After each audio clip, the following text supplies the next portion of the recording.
guess we're in Vancouver. Wow. All right. That is daunting. I hope you'll indulge me here for a second.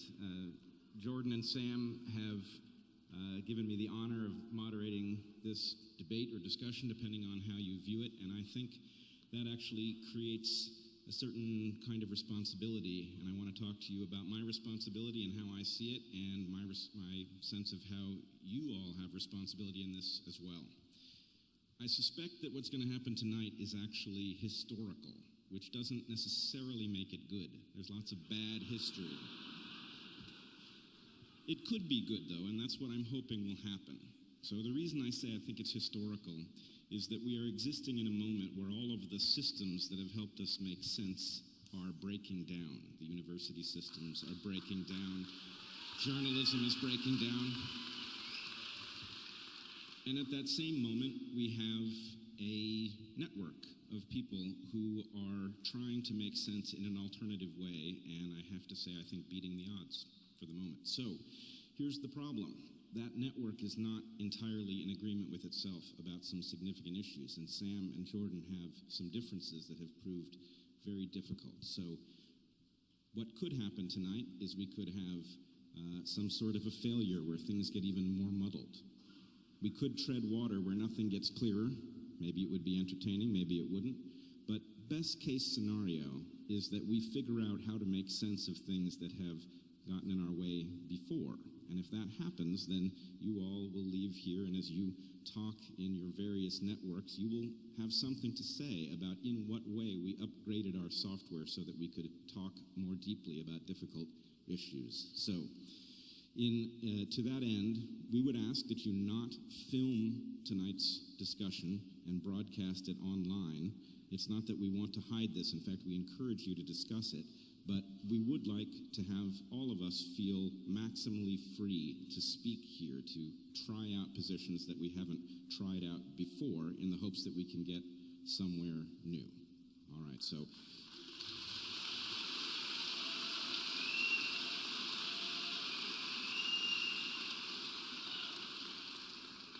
I think with that, we will just put Sam and Jordan to it and see if we can head towards some of the discussions that have proved difficult in the past. Sam, Jordan? Yeah, thank you.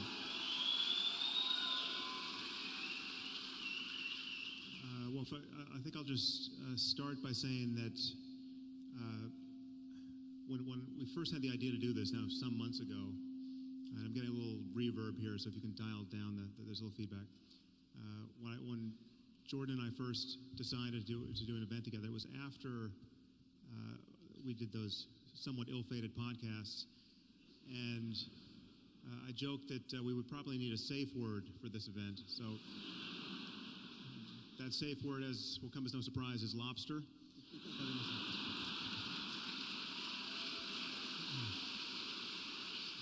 So you'll know things are dire when one of us says that. But I just want to express my motive for helping to stage these events, and because I reached out to Jordan, and it really was born of seeing him in conversation with people other than myself. I saw him do a podcast with Joe Rogan. I saw him speak to Dave Rubin. I saw him speak with Brett on Rogan's podcast, and I had so much admiration for him in those conversations. 90% of what he said in those conversations struck me as really wise and useful and well-intentioned, and 10% didn't. But I noticed that it's clear to me that seeing these successful conversations with other people who I respect, I began to wonder that I might be the problem, and I think I am the problem.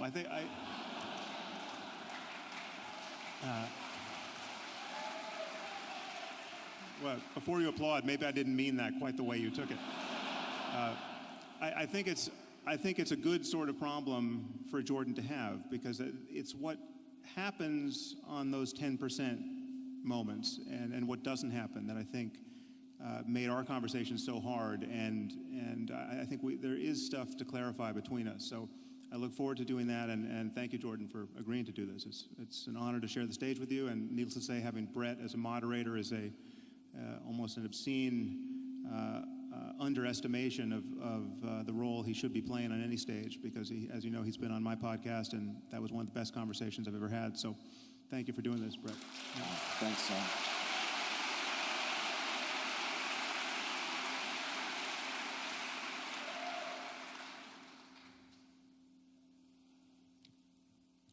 All right.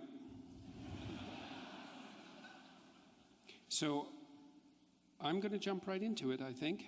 Here. So look, I put up a poll a couple of days ago to find out what people, broadly speaking, might want us to discuss. And I've been taking a look at that, and I took a lot of notes, which is why I have my computer here, by the way, and my phone. It's not to check my email while the debate's going on, the discussion. I thought what I might do is just lay out some places that I think Sam and I agree. And because there's lots of places we agree.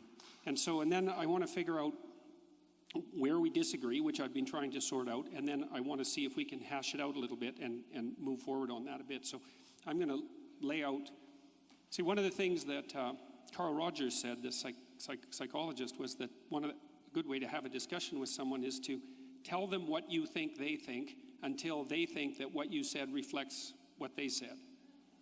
But like, this is a really useful thing to know if you're ever having a discussion with an intimate partner, for example, is that you have to put their argument back to them in terms they agree with. It's very difficult. So I'm going to try to do that.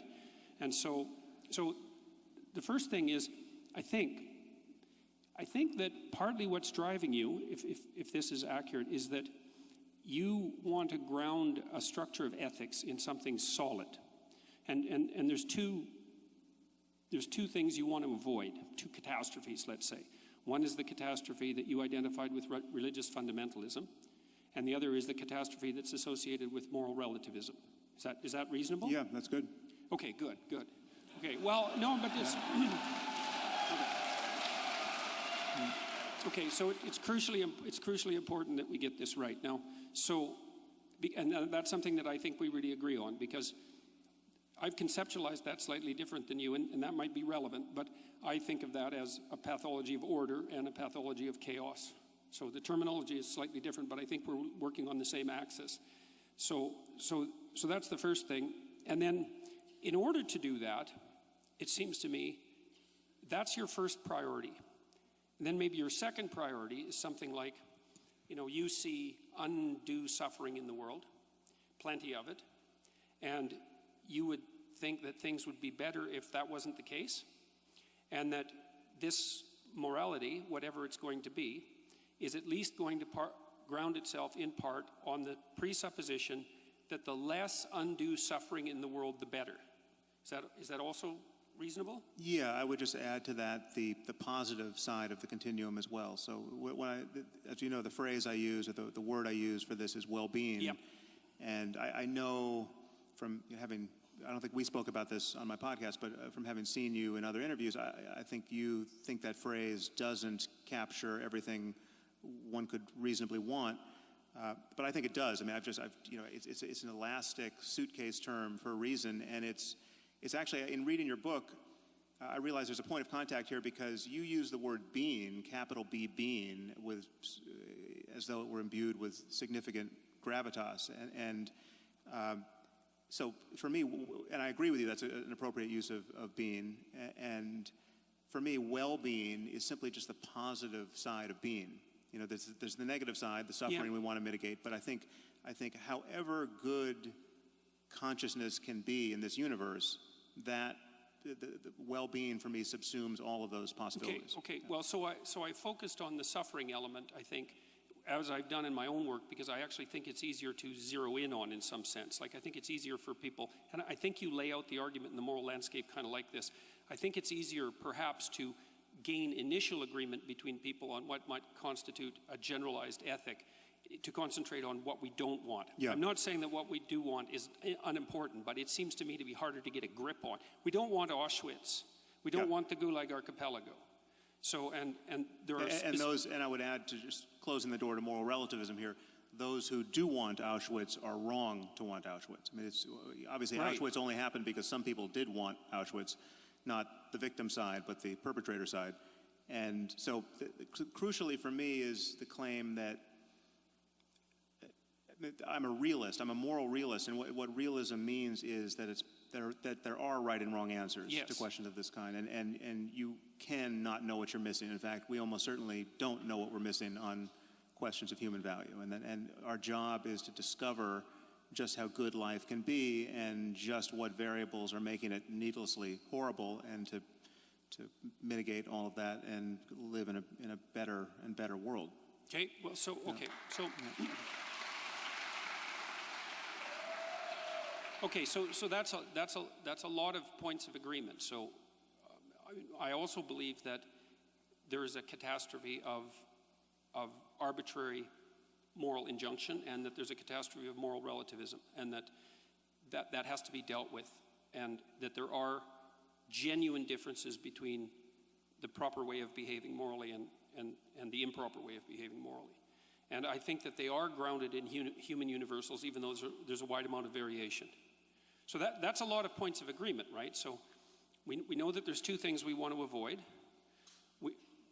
conceptually speaking, which is the moral relativism and this kind of moral absolutism that's grounded in an arbitrary statement of facts that you identify with religious fundamentalism. I would identify that with fundamentalism more generally, not with religious fundamentalism per se, because I see it also happening in secular states, let's say, like Nazi Germany or so it doesn't seem to be religious fundamentalism per se that's crucial to your argument. No, it's not. So that just to close the loop on that, the only reason why I would focus on religion in particular there is that religion is the only language game wherein fundamentalism and dogmatism is not a pejorative concept.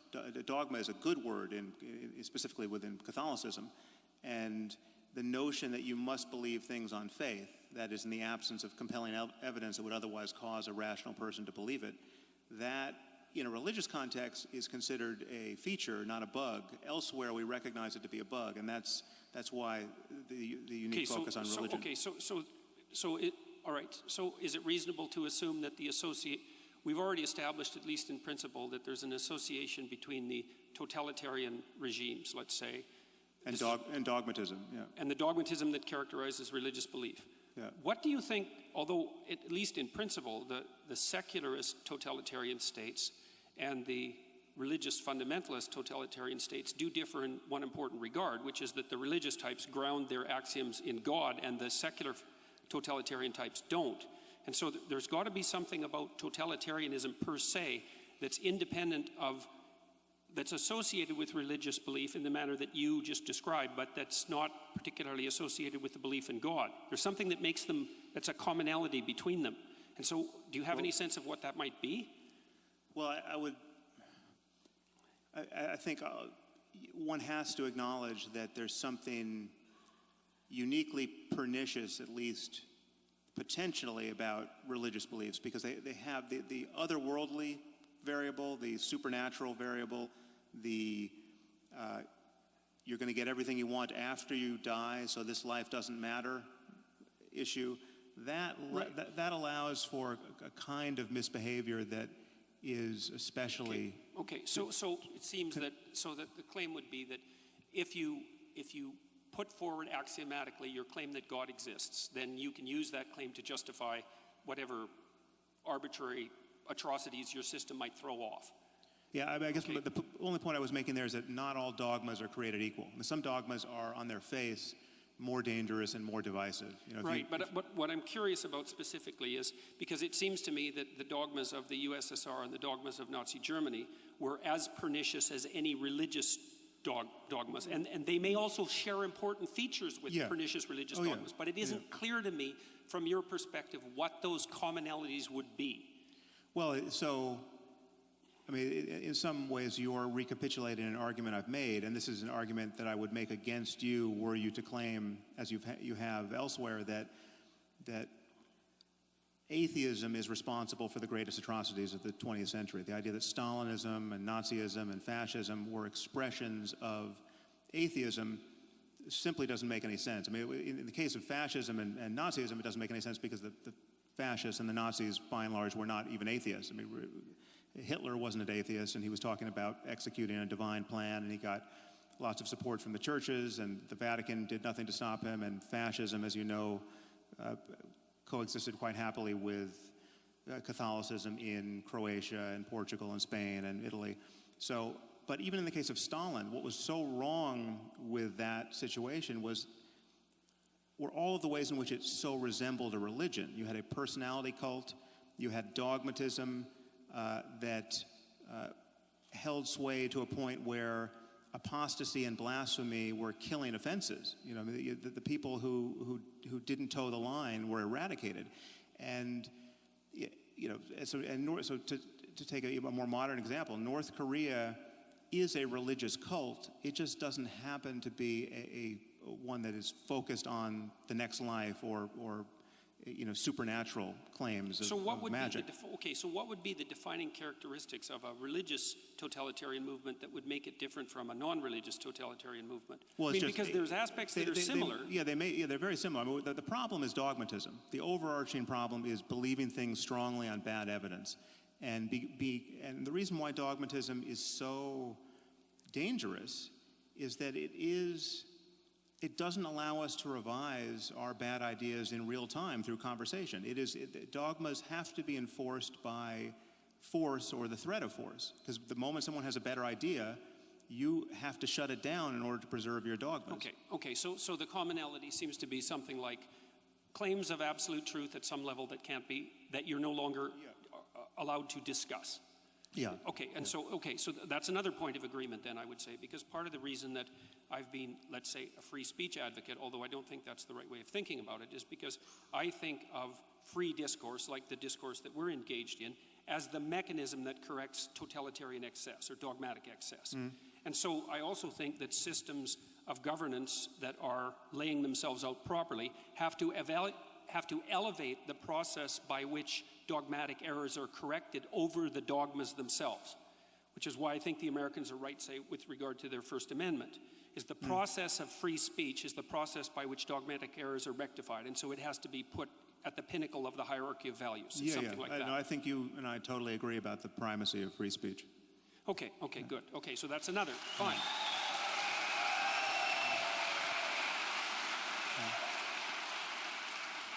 Okay, so then... Wait, I think there's one point that we should just lock in our gains here.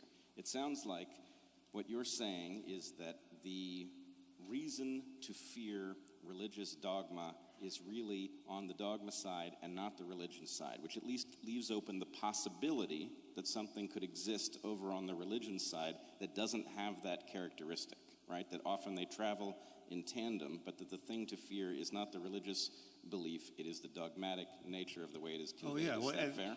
The other way to say that is the only thing that's wrong with religion is the dogmatism. If you get rid of I've got no problem with the buildings and the music and the paintings and, you know. Wait a minute. That's not a trivial point, and it's not just a joke, because the buildings and the music are very important parts of the religious process. And so I know there's a humorous element to that, but it's not like Sam is throwing out the baby with the bathwater there.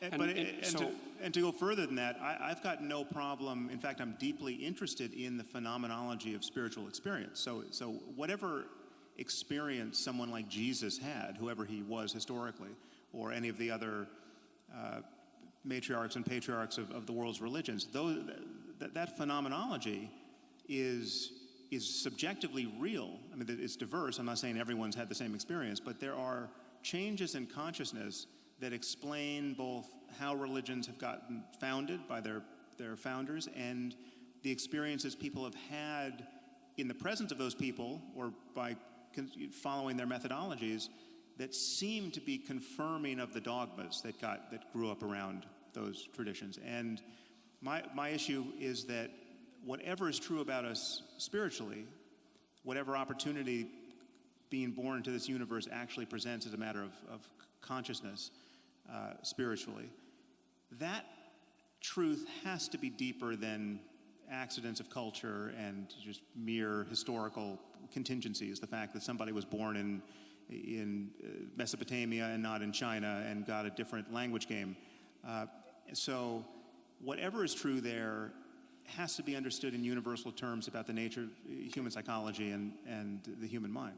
Okay, so another thing that I wanted to just point out obliquely, and then I want to return to outlining maybe where we agree, is that one of the things that was really shocking to me, I would say, was my reading of what was originally Jane Goodall's discovery about chimp behavior, because there was this idea that was really rooted in Rousseauian thinking that the reason that people committed atrocities in the service of their group identity, let's say their tribal identity, was because culture had corrupted us. So it was a uniquely human thing.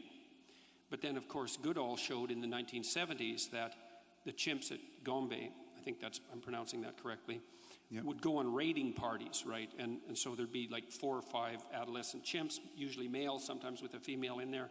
They would patrol the borders of their territory.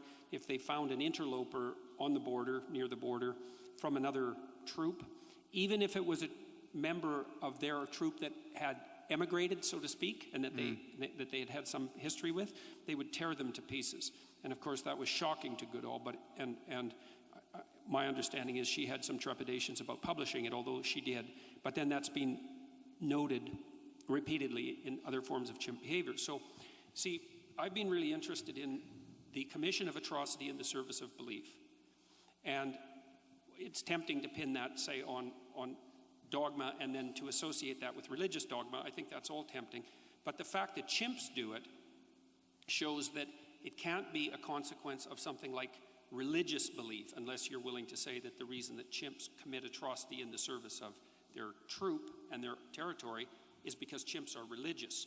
And so they're not religious, and they don't really hold a secular totalitarian viewpoint, but they still act out the atrocity element that's characteristic of human behavior. And so to me, that makes the problem deeper than one of mere, let's say, surface statements about metaphysics. Well, obviously the problem of primate aggression, which we've inherited along with the chimps, is deeper, or at least different, than the problem of religious violence or totalitarian political structures that get the worst out of people. So, we have these primate capacities that we have to correct for, and we're busily trying to correct for almost everything that we've been evolved to do.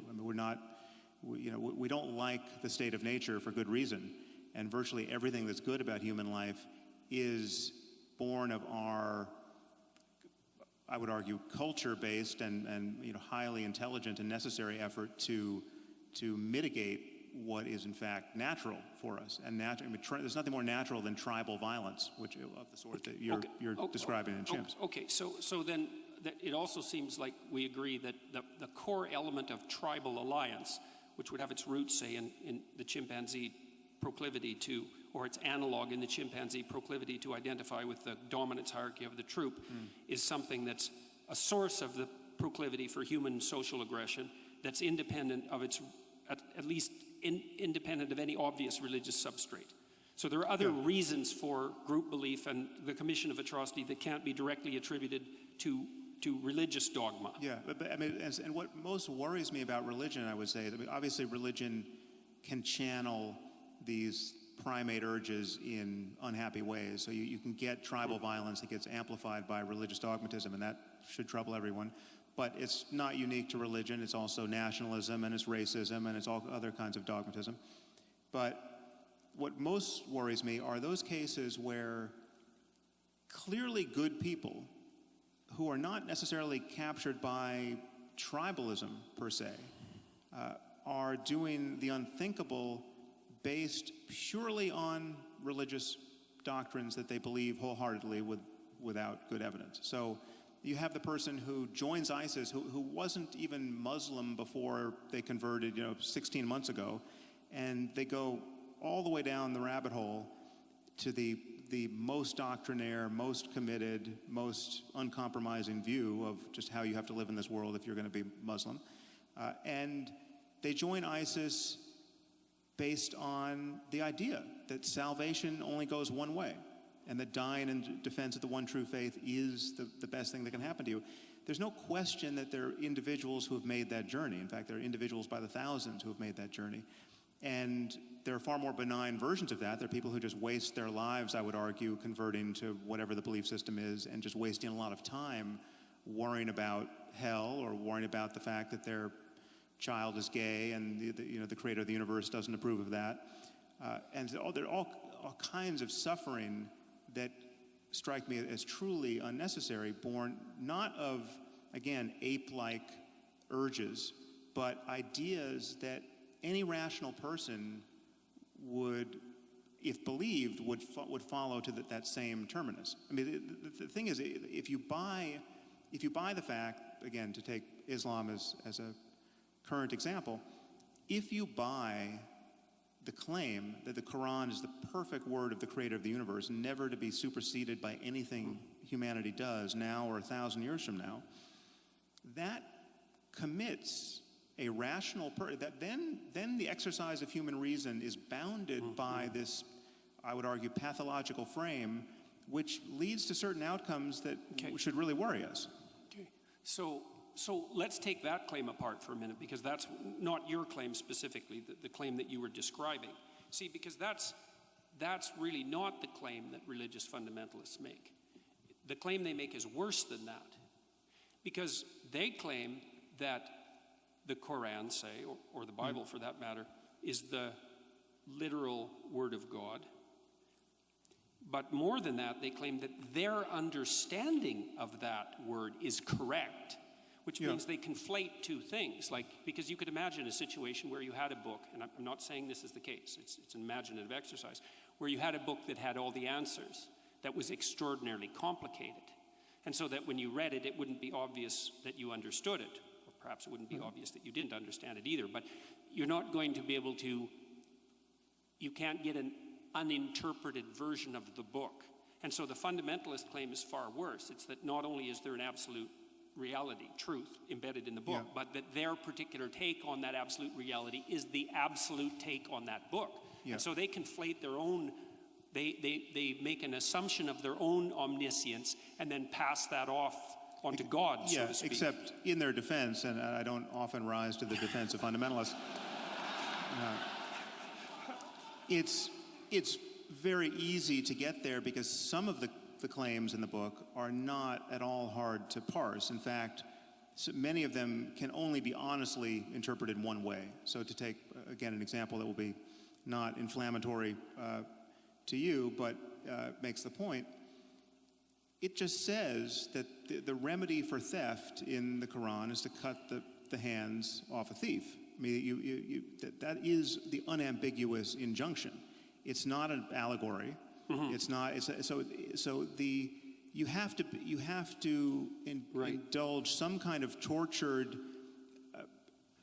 interpretive scheme to avoid the shocking fact that the creator of the universe thinks you should live this way for all time. And people like ISIS, this is my claim. It's just most of what is in these books, and this is what worries me about those books because they can't be edited. Most of what's in the books is clearly not the best that humanity is capable of in the ethical domain, or in this. No.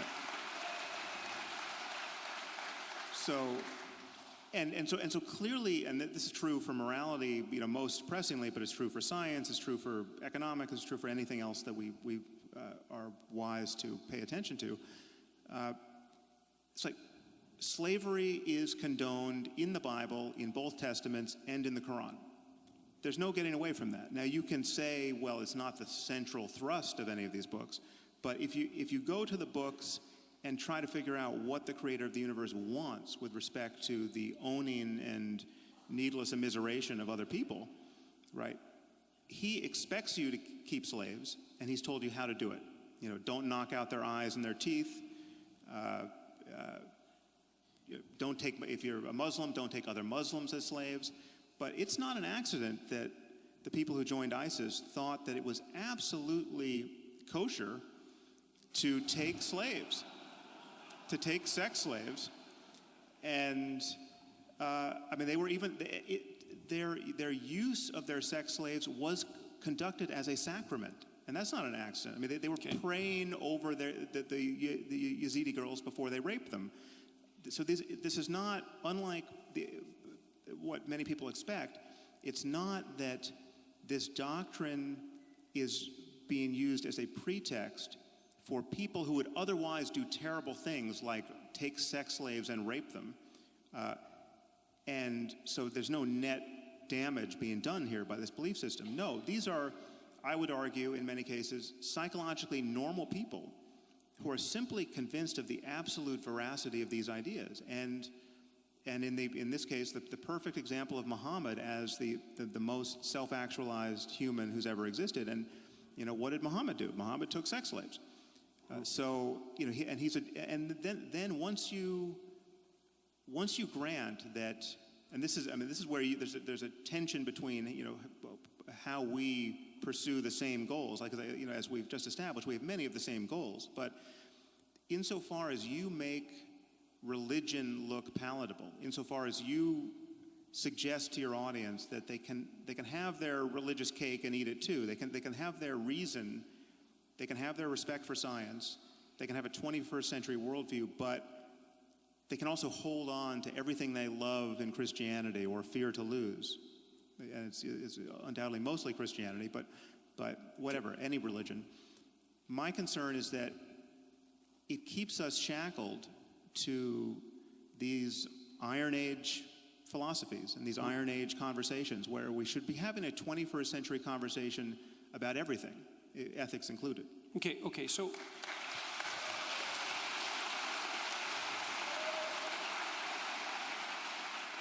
Okay, but I want to ask you a little bit about your feeling about... Wait, before you move on, I want to get each of you to clarify something so that we know where we are.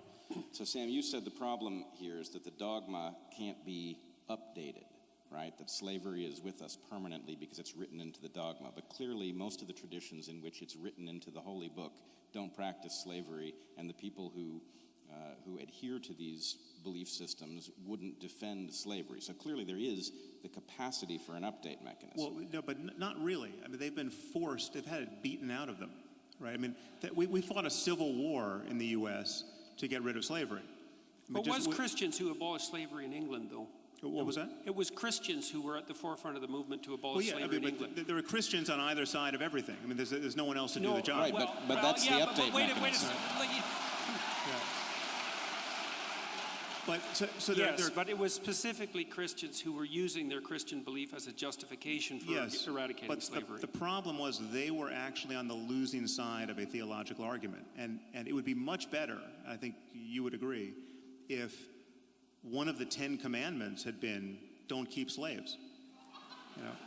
I mean, there's certainly one we could swap out for that one. And so that way, it would have been much easier for Christians to have fought against slavery. And it's much harder for Muslims, frankly, to fight against it now. The problem is that there's a point I made, I think, in my first book, is that the doors leading out of this kind of fundamentalism don't open from the inside.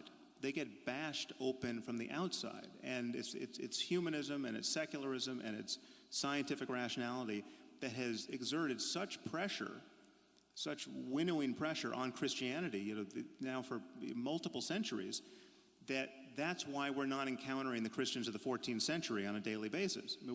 And we are essentially encountering Muslims of the 14th century, not only in the Middle East, but in our own societies, in terms of their intuitions about how we should all live, right? I mean, the fact that 0% of UK Muslims think homosexuality is acceptable, right? 0%. I mean, there's almost no question you can come up with where we could poll this society and say, do you think that the lizard king is living in the Oval Office?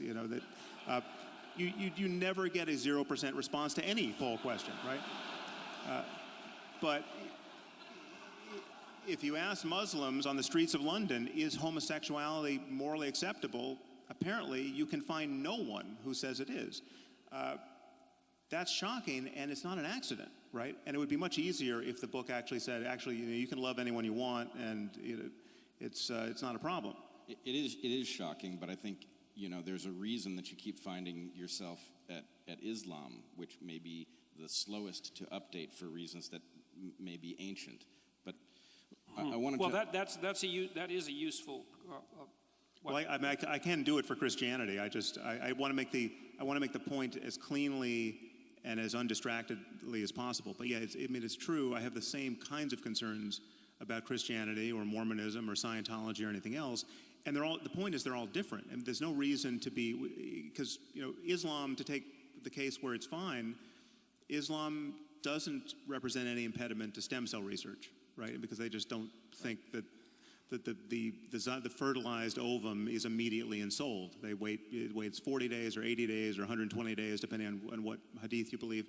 So it's just that never came up when we were all complaining about how religion, in this case Orthodox Judaism and Christianity in the States, was posing an impediment to embryonic stem cell research. Okay, hold on. I wanted to ask you a clarifying question, too. Yeah, sure. Same level. Would you agree that there are things written into these religious texts that are unambiguously unacceptable viewed through a modern lens, and not because the texts are so complicated that we have misunderstood something, but there are things that are just written in there that we now understand to be wrong? Okay, so the first thing I would say is that we have to be very careful about equating all the religious texts. And I do actually think that you are careful about that, but that's something we can have a discussion about a little bit later. I agree with you there. So because, for a lot of my life, I would say, more interested in the universal truths expressed in religious belief across different cultures. But I've become more and more aware of the important distinctions between the religious cultures, maybe in the last 10 years. So it isn't clear to me that you can just throw all religious dicta in the same bucket. And there's complex reasons for that. So, and one question, which you kind of sent at Sam already, is, do you see a hierarchy of unacceptability between different religious doctrines? And I would say yes. You acted, okay, fine. So, okay, now, but here's an interesting issue. And I think we're starting to zero in on, we've covered what we agree on, a lot of it. But there's another thing. Answer Brett's question, because I think it was a good one. Sorry, I answered the first half of it, but the second part is, I think that this is where I'm going to sound like a postmodernist, which I really hate.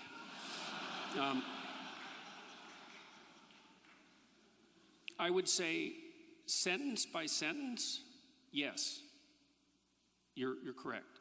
Paragraph by paragraph, perhaps. But here's the problem with complicated texts, especially ones that actually constitute narratives.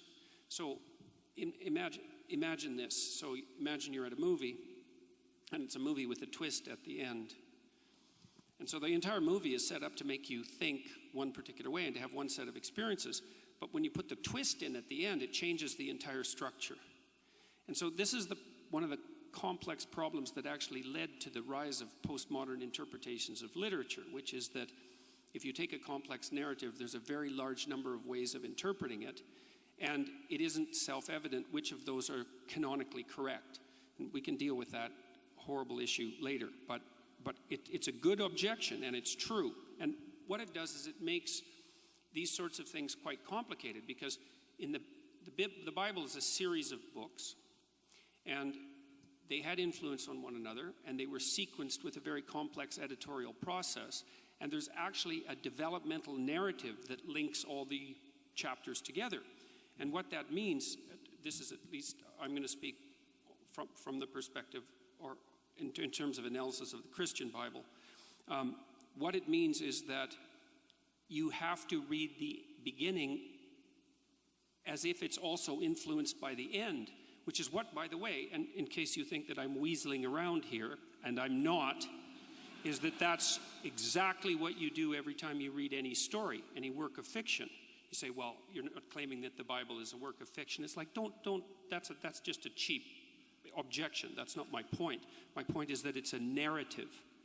And everything in a narrative is conditioned by all the rest of the things in the narrative.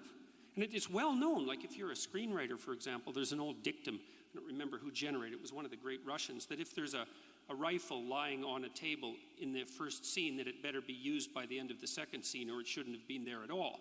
So there's this coherence. I'm looking for the rifle in your answer to this question, though, Yeah, because I want it look, to be used. My point is that it isn't reasonable to take a single sentence out of a coherent narrative and say that stands on its own, or it's rarely reasonable, because you have to interpret the word in the sentence and the sentence in the paragraph and the paragraph in the chapter and the chapter in the context of the entire book. You have to do that. Now, you could object, and reasonably so, that there are some sentences that are so blatant that you can't use context to paraphrase them, let's say. But I think you also have to give the devil its due. The Christian Bible is a developmental narrative, and the beginning has to be read in light of the end.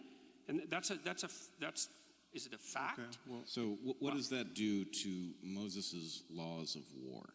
This is not a narrative. This is instructions about what to do when you invade a foreign land. If you intend to take over that land, you kill everybody. Right?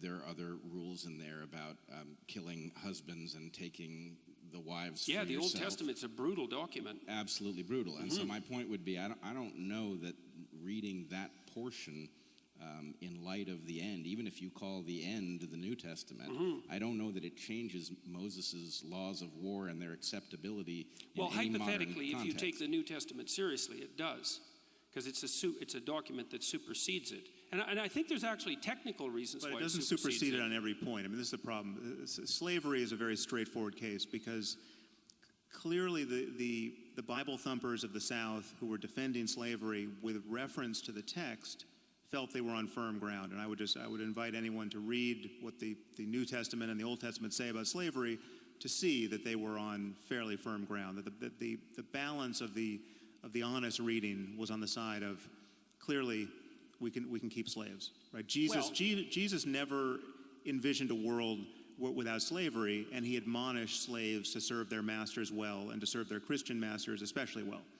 The English Protestants wouldn't have agreed with that because, like I said, they were at the forefront of the fight against slavery. Okay, so but I think they there was were a clearly range influenced by something outside the text, and this is, again, you're making this harder than it is, and my concern is why.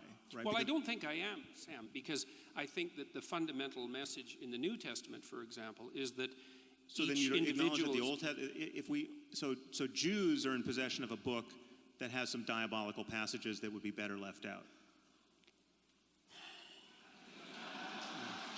You're not going to offend me. I'm Jewish. It's not like look in the Old Testament itself, in the Jewish Bible. There's also the seeds of the same tension. So, for example, there's a tension, and this should be a tension that's of interest to you because you've stated quite clearly in your book, in the Moral Landscape, that you don't want to throw the baby out with the bathwater with regards at least to religious phenomenology. You said that, for example, I still consider the world's religions to be mere intellectual ruins maintained at enormous economic and social cost, but now I understood that important psychological truths could be found in the rubble. Well, I'm trying to find the important psychological truths in the rubble. But we have to decide also if we agree about that. Like, are there important psychological truths to be found in the rubble? Oh, absolutely. Okay, But the problem with Revelation, this notion of revelation, this notion that some books weren't written by smart people, they were written by God, confines you to taking the whole text, even though this text was cobbled together over centuries, and for whole centuries, some books were in the New Testament and then they got thrown out centuries later, and some books weren't in and then got put in. So it's like it's an all too human process that got us these books in the first place. But once they were set, the believers imagine that you're stuck with every passage. And there are passages in the Old Testament that tell you to stone a girl or a woman who's not a virgin on her wedding night, take her to her father's doorstep and stone her to death, right? And where you find... We can probably agree that those are wrong. So there's another point of agreement. But you don't have to read the book to the end to know that it's wrong. I mean, you can get that from the paragraph. Yeah, but that isn't what I said. I didn't say you had to read to the end of the book to know that it's wrong. I said that you needed to read to the end of the book to contextualize those statements within the whole. I didn't say that you needed to read. There's no exculpatory context to those kinds of statements, and that's a problem. Well, there is in the Old Testament. There's a real tension, and this is, I think, the tension that would be of interest to you. Is there's a tension between the dogmatic and the prophetic traditions, and I think to the degree that you're interested in religious phenomenology, you find yourself on the side of the prophetic tradition, and the prophetic tradition has implicitly in it what would you call an implicit damnation of those dogmatic.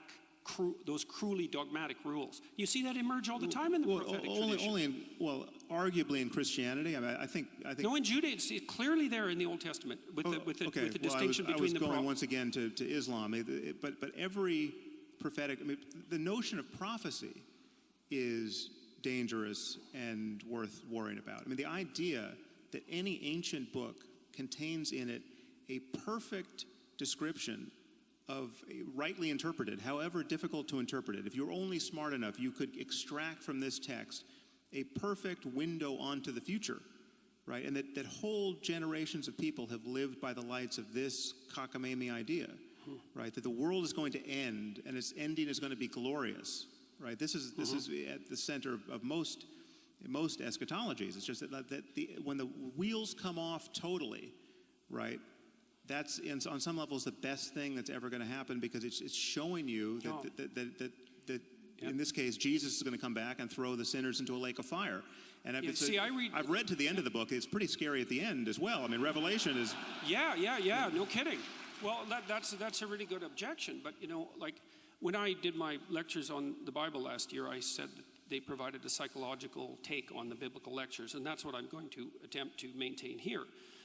Because I don't believe that I'm qualified to make fundamental metaphysical statements, but that the scene that's delimited out at the end of Revelations, that's a very interesting book read psychologically, because it's very complicated. Anything. I mean, this is we should talk about. Well, let me just address that. I'll only take a minute to do it, and I'll try to be succinct. So there's an idea that's expressed in that book, is that it's something like things are always falling apart in a fundamental manner. It's built into there's an apocalyptic element to human life. We fail in small ways and we fail in catastrophic ways, and everything that we have, we lose and we die.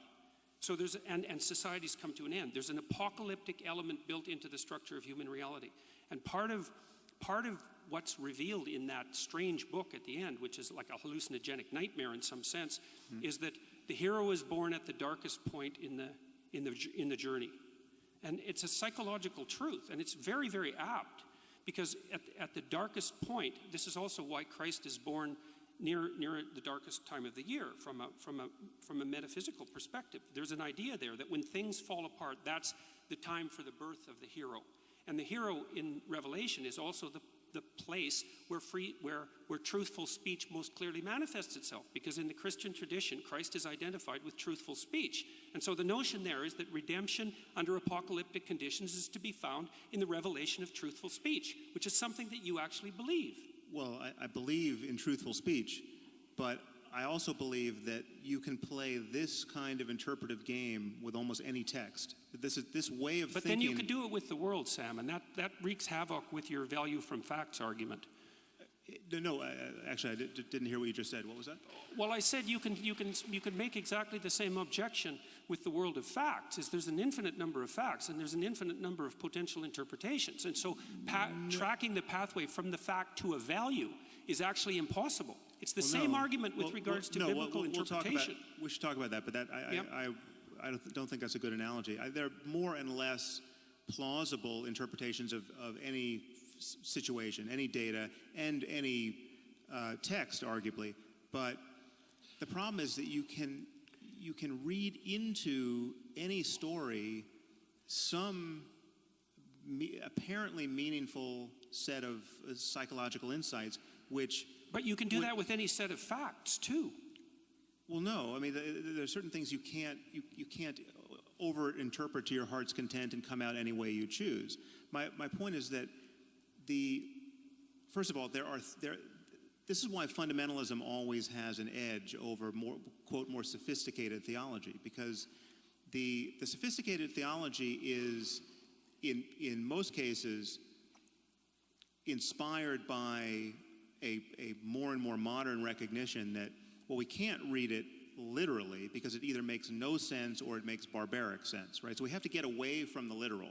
And the more you get away from the literal, the more you are unconstrained by the text, and you can just broadcast on it anything you want to put there. And so, you know, the literal, there's no question that most generations of Christians who read Revelation expected the world to end in some literal sense of this kind of phantasmagoria. I mean, there was going to be a beast, and it was, I mean, this, it's, you know, undoubtedly they thought this was going to happen in their own time, you know, under Rome, but this is a, you know, if you're going to go purely literary on any of these texts,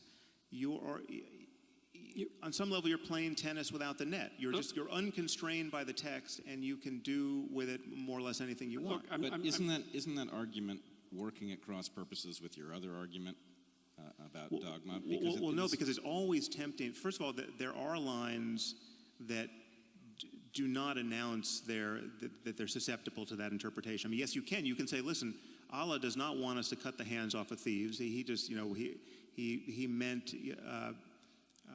cut the hand of their volition rather than their actual hands, right? So you're constraining them rather than cutting. Now, sure, undoubtedly there was some Muslim somewhere who wants to interpret it that way, but it gets harder and harder the clearer the line is. And the problem with all of these texts is that there are so many principles.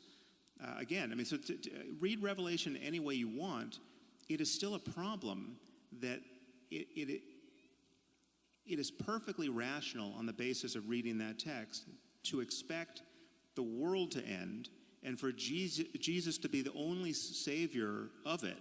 Therefore, if you happen to be born a Hindu or born a Muslim or born a Jew who doesn't recognize Jesus to be the Messiah, you are screwed for all eternity. It's a funny thing, though. I mean, it's a strange thing, let's say, that one of the things we already agreed on, as far as I can tell, is that the antidote to pathological dogmatism is free, truthful expression, something like that. Is that? Yeah. Okay. Yeah. But one of the things I would say that's absolutely crucial to Christianity in particular is the notion that the thing that's redeeming is exactly that, and it doesn't matter. So it's universal truth. Now, if we both agree on that, the idea that the free expression of truthful speech is the antidote, let's say, both to nihilism and to totalitarianism, then the notion that might be embodied in something like the Word, which is truly, I think, the deepest of Christian ideas. How is that not the same claim? Now, let me elaborate it a little bit more completely. So here's the strange thing. First of all, I agree with you, by the way, about the danger of flying off the text, right? About as you move away from the text, your interpretation gets less and less constrained. And I think it's also the same danger as moving away from the facts, which is, I think, why you want to ground values in facts. So I get that argument, and I think it's accurate. But here's something strange, is that this notion that redemption is to be found in truthful speech is actually embodied in Christian mythology, let's say, as a personality and not as an idea. It's actually something that you embody and act out. It's not just an idea. And that's why there's an emphasis on the idea of the embodiment of the Word in flesh. It's a very sophisticated idea. I mean, it's an insanely sophisticated idea. So, and there's one more thing. Okay, so look, you've made the case, and I hope we can really get to this, because this is the really tough part of our discussion, I think, is that you want to ground the world of values in something that's true. We could say objectively true, but let's just say true for a minute. And I share that desire, but the problem is that I can't see, and you actually state this in your book, I can't see how you can interpret the world of facts without an a priori interpretive structure. And this is an old philosophical claim. It's not unique to me. It's the claim of Kant, for example, that you can't get directly from the fact to the value because there's an interpretive framework that mediates between you and the facts. So first of all, I'd like to know if you accept that proposition. And then the second question would be, if you do accept the proposition, then what's your understanding of the nature of the interpretive framework? Because I think it's best understood, at least in part, as a personality.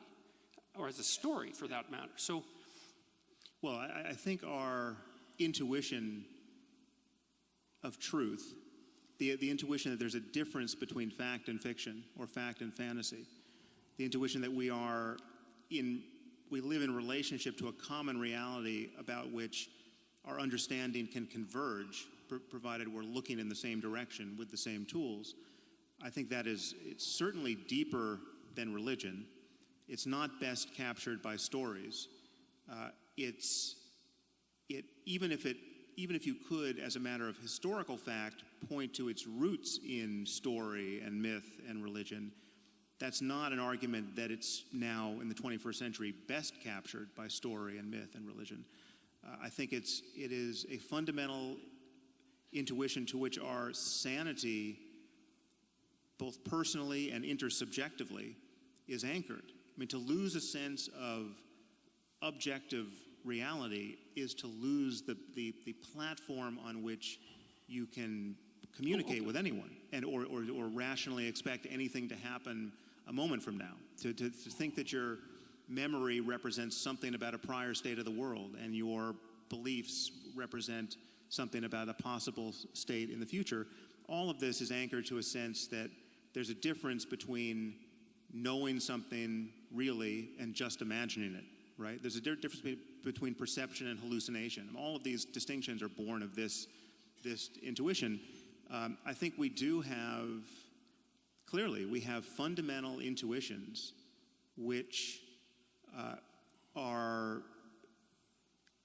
either impossible to analyze or can be analyzed with respect to only other intuitions, which we deem more rudimentary,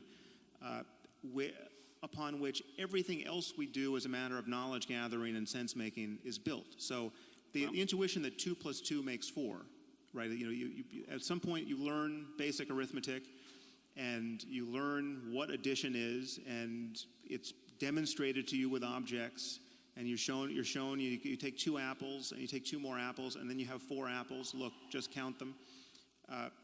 The intuition that can be generalized to any 4 objects, right? That it's not just a fact about apples, right?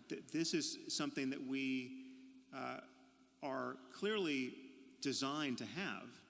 There are places where it might break down, right? It might break down at the quantum level. It might break down in areas where our intuitions fail. We recognize those failures in science and mathematics by recourse to other intuitions, which again are unanalyzable. But so there is just this fact that we do pull ourselves up by our bootstraps, and that's not embarrassing. I mean, okay, so what's the difference between and I'm not trying to trap you here. I'm seriously not. So there might be mathematical intuitions, a prioris, let's say. Kant identified time and space as a priori intuitions. Right. But I think there's a third category of a priori intuitions that are in fact stories, or they're personalities or stories. So let me give you an example. So I'm going to do a quick rereading of the moral landscape. So because, see, you talk about G.E. Moore's argument of infinite regress. If you claim that something's good and you equate it with something, you can also ask infinitely why the thing you're equating it with is good. Now, it seems to me that the way that you step out of that argument, and correct me if I'm wrong here, is you tell a story. I'm not trying to be smart about that. You tell 2 stories. You tell a story about someone who has an absolutely terrible life. They're in a jungle where nature is trying to kill them all the time. And while they're trying to be killed by nature, while nature is trying to kill them all the time, horrible barbaric thugs are making their life miserable in every possible way. Okay, so that's one pole, let's say. And then another pole, you identify, and these are hypotheticals, so I guess they're fictions. That's one way of thinking about it, even though they're extracted from real situations. They're meta-fictions, they're meta-truths. That's another way of thinking about it. You contrast a good life, and that's a life where the person has enough to eat and enough shelter, and they have the things that you would expect people to want. You say this is a bad life, and you say this is a good life, and then you say that's, and then you make a side move, which I would say is that's an objectively verifiable fact. I would say I don't think it is an objectively verifiable fact. I think it's a fundamental moral claim. And I think that's where you put your stake in the ground. And I would say, when I read that, I thought, well, if you take your jungle story which you've extracted from a bunch of horrors and compiled. And you take your positive story, which you've extracted from a bunch of horrors, or a bunch of quasi-utopias, let's say, and compiled. You're 2/3 of the way to a landscape of hell and heaven. Right. Well, so then why not continue the abstraction and say, look, what we're really trying to avoid here is hell. Oh, yeah. What we're really trying to move towards is heaven. Yeah, but but well, no, as soon as you do that, you're in a religious landscape. No, but my name for hell is...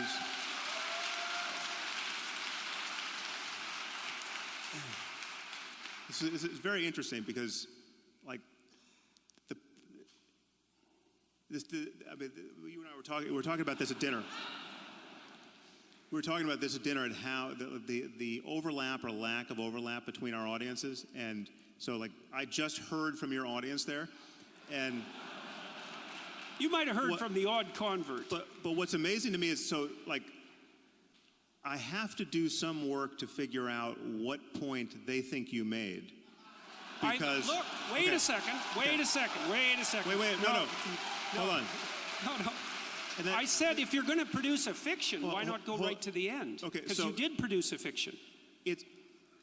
You can tell stories by way of communicating certain ideas. I mean, that's obviously. I'm not saying stories aren't incredibly powerful and useful and inevitable, right? It's like we use. Wait, I think you are. You might not be saying that they're not inevitable, but you are debating their utility and power.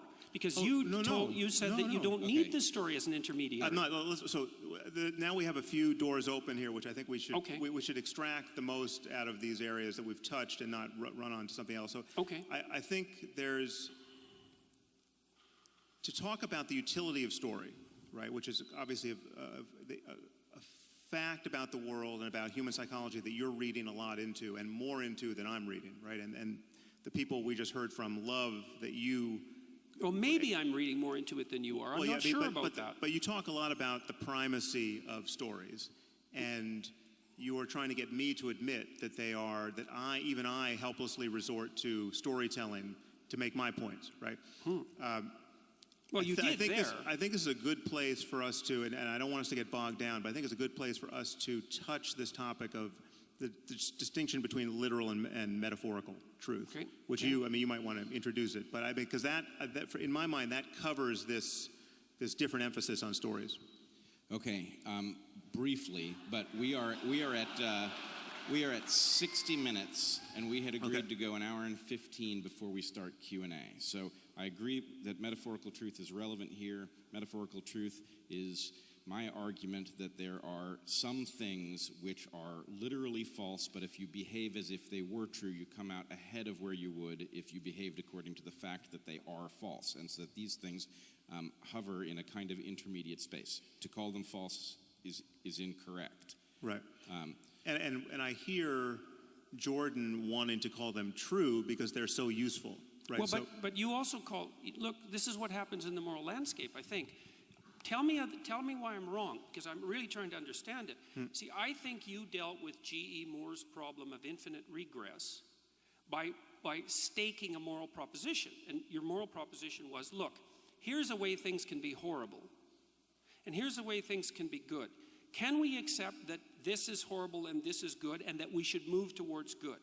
And if the answer is yes, we can accept that, then we can proceed. And maybe we can even proceed with extracting values from facts, but we have to accept that a priori presupposition first. And you insist that we have to accept it because it's objectively true. And I don't think that's correct. So let me just get the proposition clear. Yeah. So my argument is that the worst possible misery for everyone is bad. That's hell. Okay, so hell is the religious version of that, but you can forget about religion or whether there's a God or anything else. That we live in a universe that admits of the possibility of experience. I'm asking you to imagine a universe where every conscious mind, every mind that can have an experience, is tuned to the worst possible experience for that mind for as long as possible. So there's no silver lining, there are no lessons learned. Everything that can suffer suffers as much as it possibly can for as long as it can. Now that includes human beings, it includes animals, and it includes future AI that we might build that can suffer. It includes beings that we'll never know about, right? So my argument is that's bad. If anything is bad, that's bad. Okay, we don't disagree that hell is bad. If the word bad is going to mean anything, that's bad. And you can't say...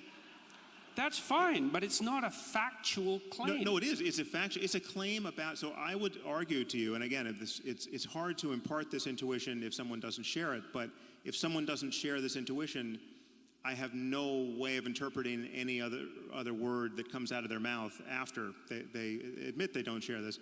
So I mean, so just imagine someone saying... But even that doesnesn't make it a factual claim. No, so again... So you guys are going to get stuck here, and I think you're going to... Yeah. No, again, give us one more minute. Okay, one more minute. One more minute, because I don't think we'll get stuck here. Every claim we make about anything, at a certain point, if you trace all the tools we're using down to, turtles all the way down to something that we can't explain and justify, right? This is true of physics, it's true of mathematics. I just said it was true of arithmetic. Gödel proved it's true of arithmetic. I mean, we have intuitions of truth that can't be cashed out by recourse to the system itself. And it's true morally, I would argue, in this sense, that yes, the worst possible misery for everyone is bad. And if you're going to say, well, okay, who knows? Maybe it's good. What does bad mean? What bad means means that... Again, you guys are going to get stuck. Let me try to help. It's okay. Really. It's okay. What does bad mean? I agree hold on. with you. I really think that we're going to go down a rabbit hole here, and it's we'll okay. never come back out. This is a crucial issue. It's an absolutely crucial issue. This is why you get stuck. All right. So we have a mutiny here. We're at war with our moderator. Yes. Give us 2 more minutes because it is crucial. Okay. Well, so let me. I mean, honestly. By the way, I have a prediction that in 2 minutes we won't be any farther than we are now. Okay, let's bet. I'll bet you $1. You're literally playing devil's advocate here because you don't believe that hell might be good.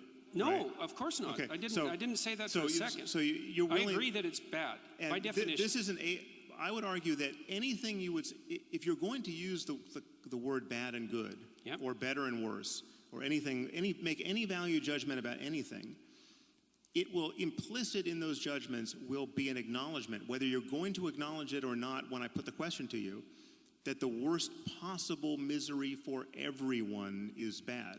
You can't use the word bad unless you're going to acknowledge that. I'm not disagreeing in the least about that. Okay, not a bit. So it's built into your good and badding with respect to every other situation in life. Fine, I agree. Like, if you're going home tomorrow and a bus drives by and cuts your hand off, and you say, well, that was bad.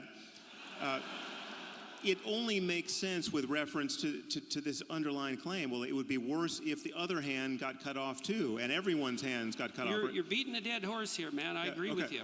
So I'm saying that everyone assumes this, whether they claim to or not. Okay. So to say, and this is how I bring G.E. Moore's argument to end. Yeah, right. He says his argument depends on it being intelligible at that point to say, well, is that really bad? Is it really bad? Okay, well, what would really bad be if the worst possible misery for everyone didn't get you there, right? There's no other space to occupy. I'm also not disputing the utility of your move to bring G.E. Moore's infinite regress to an end. I'm disputing something very specific. I'm disputing the issue that that's a factual claim. That's all. Well, hell is bad. We should avoid it. It brings Moore's infinite regress to an end. All of that. I agree. It's deeper than a factual claim. It's just a claim about it's a claim that is required to make any value judgment intelligible. Right. Any value judgment. So, yes. So it's like it's not an arithmetical claim. So an arithmetical claim about addition in this case is. Now you're making my point for me. You could say the same thing. You could say, when I say 2 + 2 makes 4, you could say, but is that a factual claim? And there's some way of jiggering the way you talk about facts with respect to mathematics, where I could say, well, it's not a factual claim, but it's an arithmetical claim. It's a mathematical claim. Well, right? I'm also not trying to. I just don't see. I don't see a need to balkanize our claims in this way. Yep, fine. What I'm trying to do is what I'm really trying to do, We need, see, the problem I have with your argument, and this isn't, I don't mean that you're wrong. I see what you're doing, and I see why you're doing it, and it's, as far as I can tell, it's laudable. But for the problem is that, as far as I can tell, there's problems it doesn't solve, and there's other problems it leaves unaddressed that don't have to be unsolved or unaddressed. And so, and one of the problems is this problem of the intermediary interpretive structure. And you already said we need intuitions to guide our interrelationship with facts. Okay, so we've already agreed on that. So the question is, what are the nature of these intuitions? And I'm saying some of those intuitions take the place of stories, take the form of stories, but even more than that. So I'm going to go after the hell thing again, okay? Because you said, well, it's bad, and you made sure that I also agreed with that, which I do. I agree with that. And then it's a point of profound agreement between you and I. Like, I've spent my entire life trying to understand why people did the worst things they could possibly imagine in the service of their dogmatic beliefs. And so I think that that's not good, seriously, and I'm no fan of moral relativism. So we're on the same page there.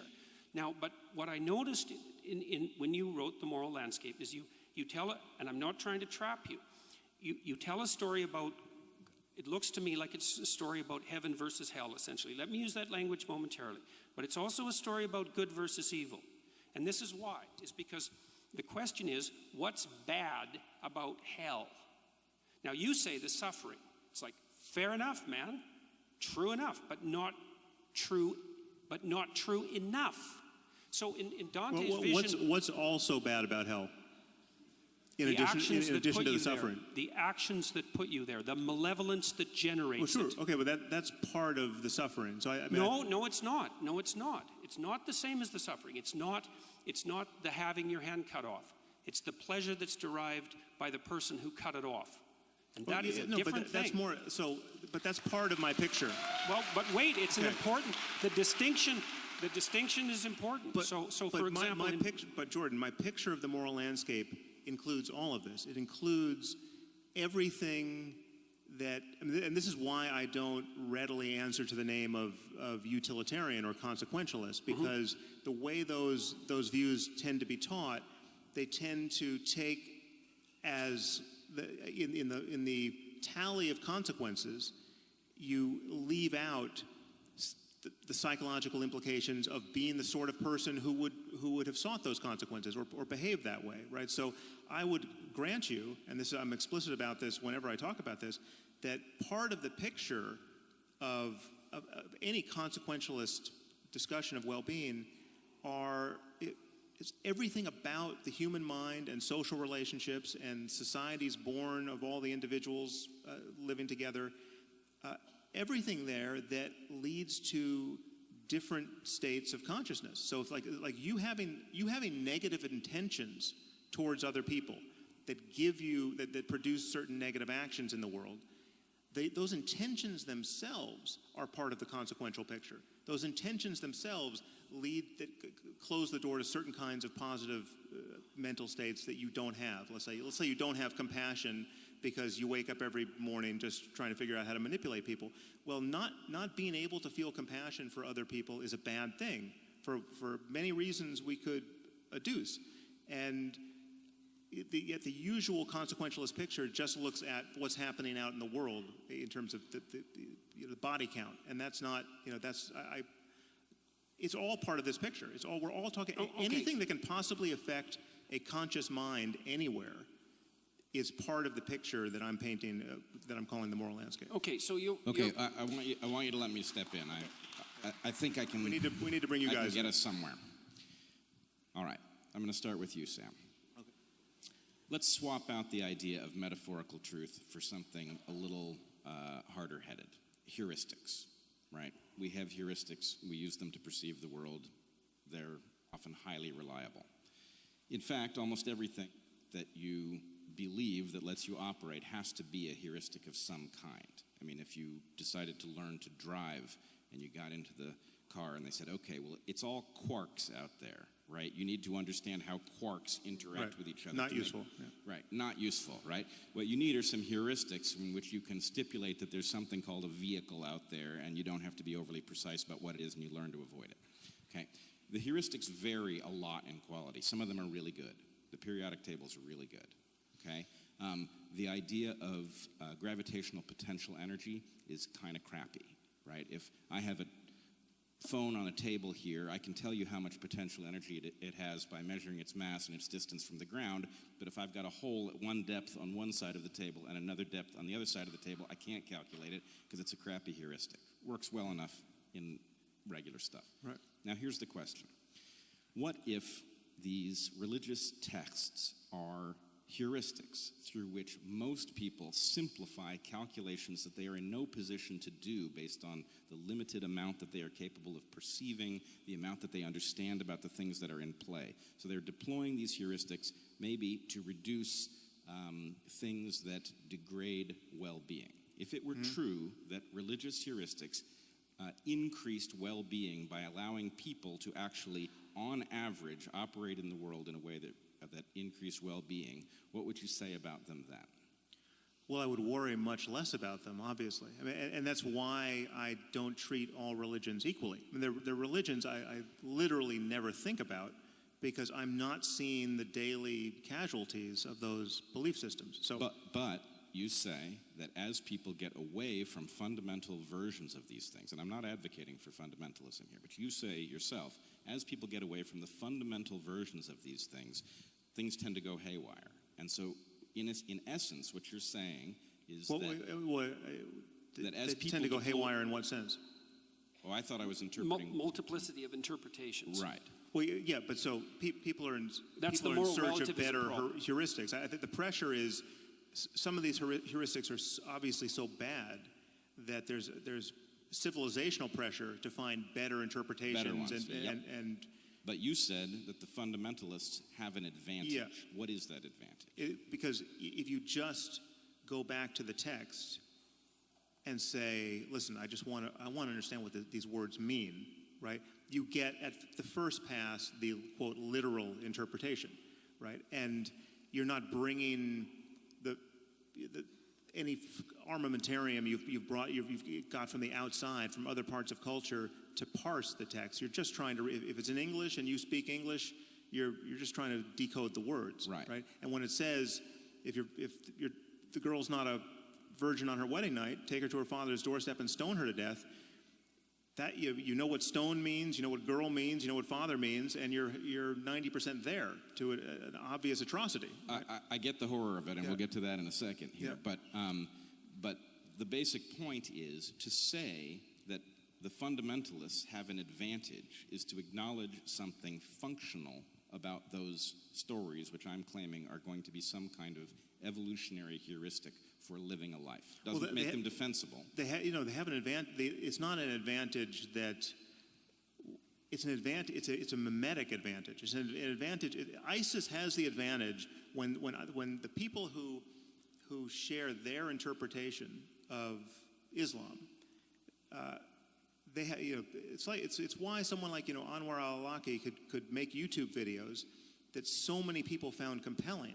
It's because it's totally straightforward. It's like the advantage is, listen, there's a lot of people spending a lot of time lying to you about what these books mean and what the prophet and how he lived, right?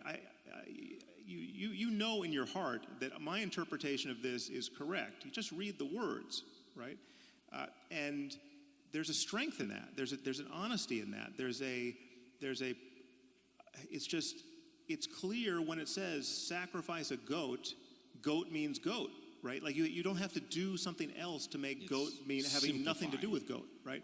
And so that it's an asymmetric war of if you're going to try to make your dogmas more and more palatable by importing stuff that clearly was never even in the worldview of anyone who birthed these religions, you're not doing that because you want to live even more by God's word. No, you found some of God's words unacceptable, right? And every fundamentalist can sniff that out, and they're right to sniff it out because, in fact, it is in fact the motivation.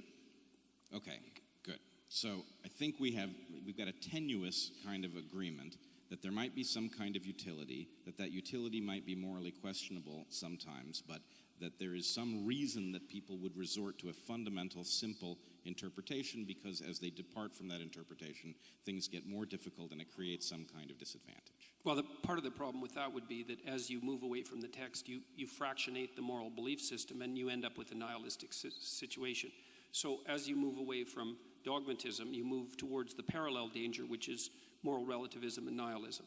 And so hopefully you can find some balance. So let me ask you... No, I want to ask you a question. Oh, yes, okay. Okay. Yeah. So and also, what time do we actually stop this part? Because it's 10. I just missed the time card, but I think we have another couple of minutes. Okay. So There's no objective reality to time, I think. actually, it's a pretty good conversation we could have. But okay.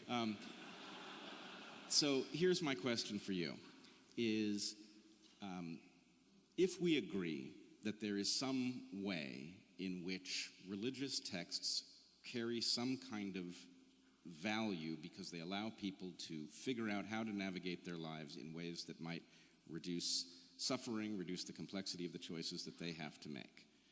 Presumably, you will agree that that would be consistent with an evolutionary interpretation, that the fact that the stories themselves are Yes. functional would provide an advantage to those who were deploying them. Yes. So here's the problem. Isn't it then also true that those stories are responsive to past environments? And so the claim that these things might be timeless would be suspect. And Yes. in fact, you would expect a spectrum of durability. Some stories would be right in a brief moment. And, Yes. Okay. All that's true. All that's true. So far, so good. Well, so far so good. This is actually, I think, quite excellent then, because what we have is a recognition that there is something to these belief systems that has to do with practical realities in the past, and we also have an acknowledgement that we cannot trust in these things based on simple faith, because even if they can be certain to have worked at some point in the past, we don't know what their relevance is to the present. Right. Okay. Fair enough. All right. Okay. So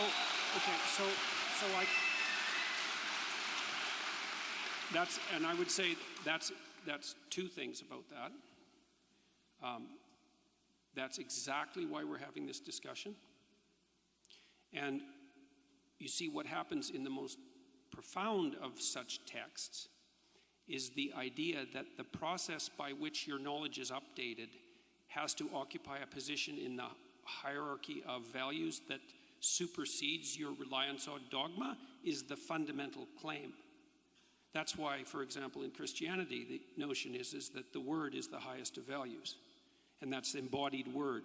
And that's the thing that mediates between order and chaos. And everything else has to be subject to that. And I would say that's not a claim that's unique to Christianity. So, for example, okay, no, I think because we're being told we're out of time here, so I want to give Sam his reaction to that as well, and then we'll move on to Q&A. Well, I'm tempted to just ask Jordan a question here. I mean, it's hard to know what to save for tomorrow night, but I feel like we've got 3,000 people sitting here who would really like an answer to this question.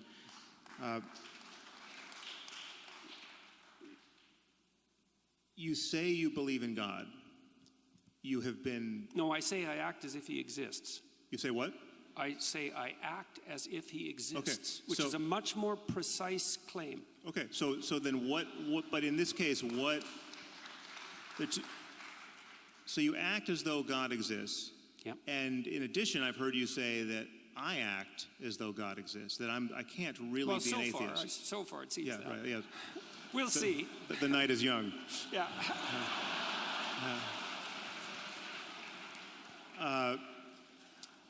So in that sense, I'm not really an atheist. I've heard you say this. So that Well, some of you is. well, if I were really an atheist, I would be far more poorly behaved than in fact I am. Right? I would be like Raskolnikov committing murders and assuming there was nothing wrong with it. It would be more likely, yes. Yeah. Okay. So Wait, that's a big distinction. I need to know. Be more likely. What was that? It's a big distinction. That you would is very different than it would be more likely. Taking the safety off the gun is not the same thing as shooting it, right? Yeah. The temptations laid open to Raskolnikov would be more at hand. Okay. Just as they were to him. So, in what sense do you mean? What is the God that you act as though he, she, it exists? And what is the God-shaped thing I must have in my life to prevent me from being a, quote, real atheist? Well, okay, first of all, I have to point out that there's no possible way I can answer both those questions in 2 minutes. Well, it's the same question. But, I mean, yeah, what do you mean by God? Okay, well, I'm going to tell you some of the things that I mean by God. Okay? We do have to get to questions. Maybe we're going to do this tomorrow. Yeah, maybe this is where we start. Oh, God. Well, that was a pretty resounding no. It seems like that constitutes an audience question, wouldn't you say? All right, I tell you what. Let's...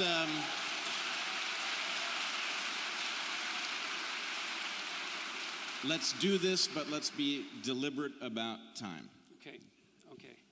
Okay. Well, I'm going to read some things that I wrote because it's so complicated that I'm not sure that I can just spin it off the top of my head, and so you'll have to excuse me. So, and what I'm going to do is sort of paint a picture by highlighting different things. So now I already made one point here. I made the point that part of the conception of God that underlies the Western ethos is the notion that whatever God is expressed in the truthful speech that rectifies pathological hierarchies. And that isn't all it does. It also confronts the chaos of being itself and generates habitable order. That's the metaphysical proposition. And that's best conceptualized as at least one element of God. And so I would think about it as a transcendent reality that's only observable across the longest of time frames, the longest of iterated time frames, to your point. So here's some propositions, and they're complicated, and they need to be unpacked. So I'm just going to read them, and that'll have to do for the time being. So God is how we imaginatively and collectively represent the existence and action of consciousness across time, as the most real aspects of existence manifest themselves across the longest of time frames, but are not necessarily apprehensible as objects in the here and now.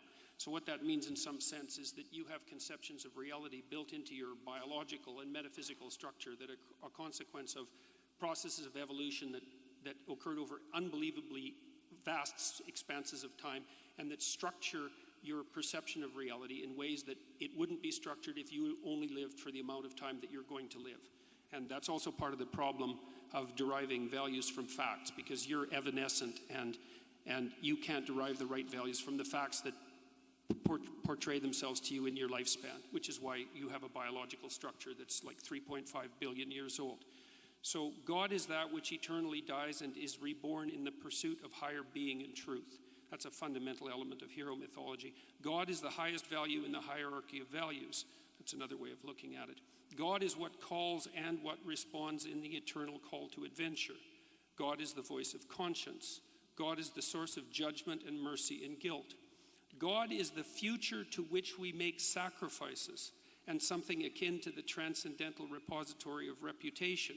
Here's a cool one if you're an evolutionary biologist. God is that which selects among men in the eternal hierarchy of men. So, men arrange themselves into hierarchies, and then men rise in the hierarchy.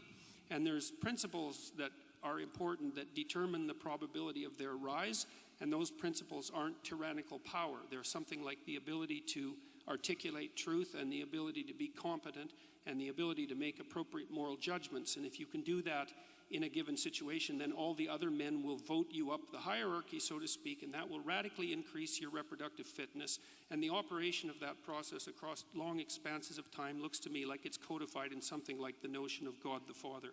It's also the same thing that makes men attractive to women, because women peel off the top of the male hierarchy, and the question is what should be at the top of the hierarchy, and the answer right now is tyranny as part of the patriarchy, but the real answer is something more like the ability to use truthful speech in the service of, let's say, well-being. And so that's something that operates across tremendous expanses of time, and it plays a role in the selection for survival itself, which makes it a fundamental reality. Jordan, if I can I just cut in here with one question? I'll stop with that for now. What?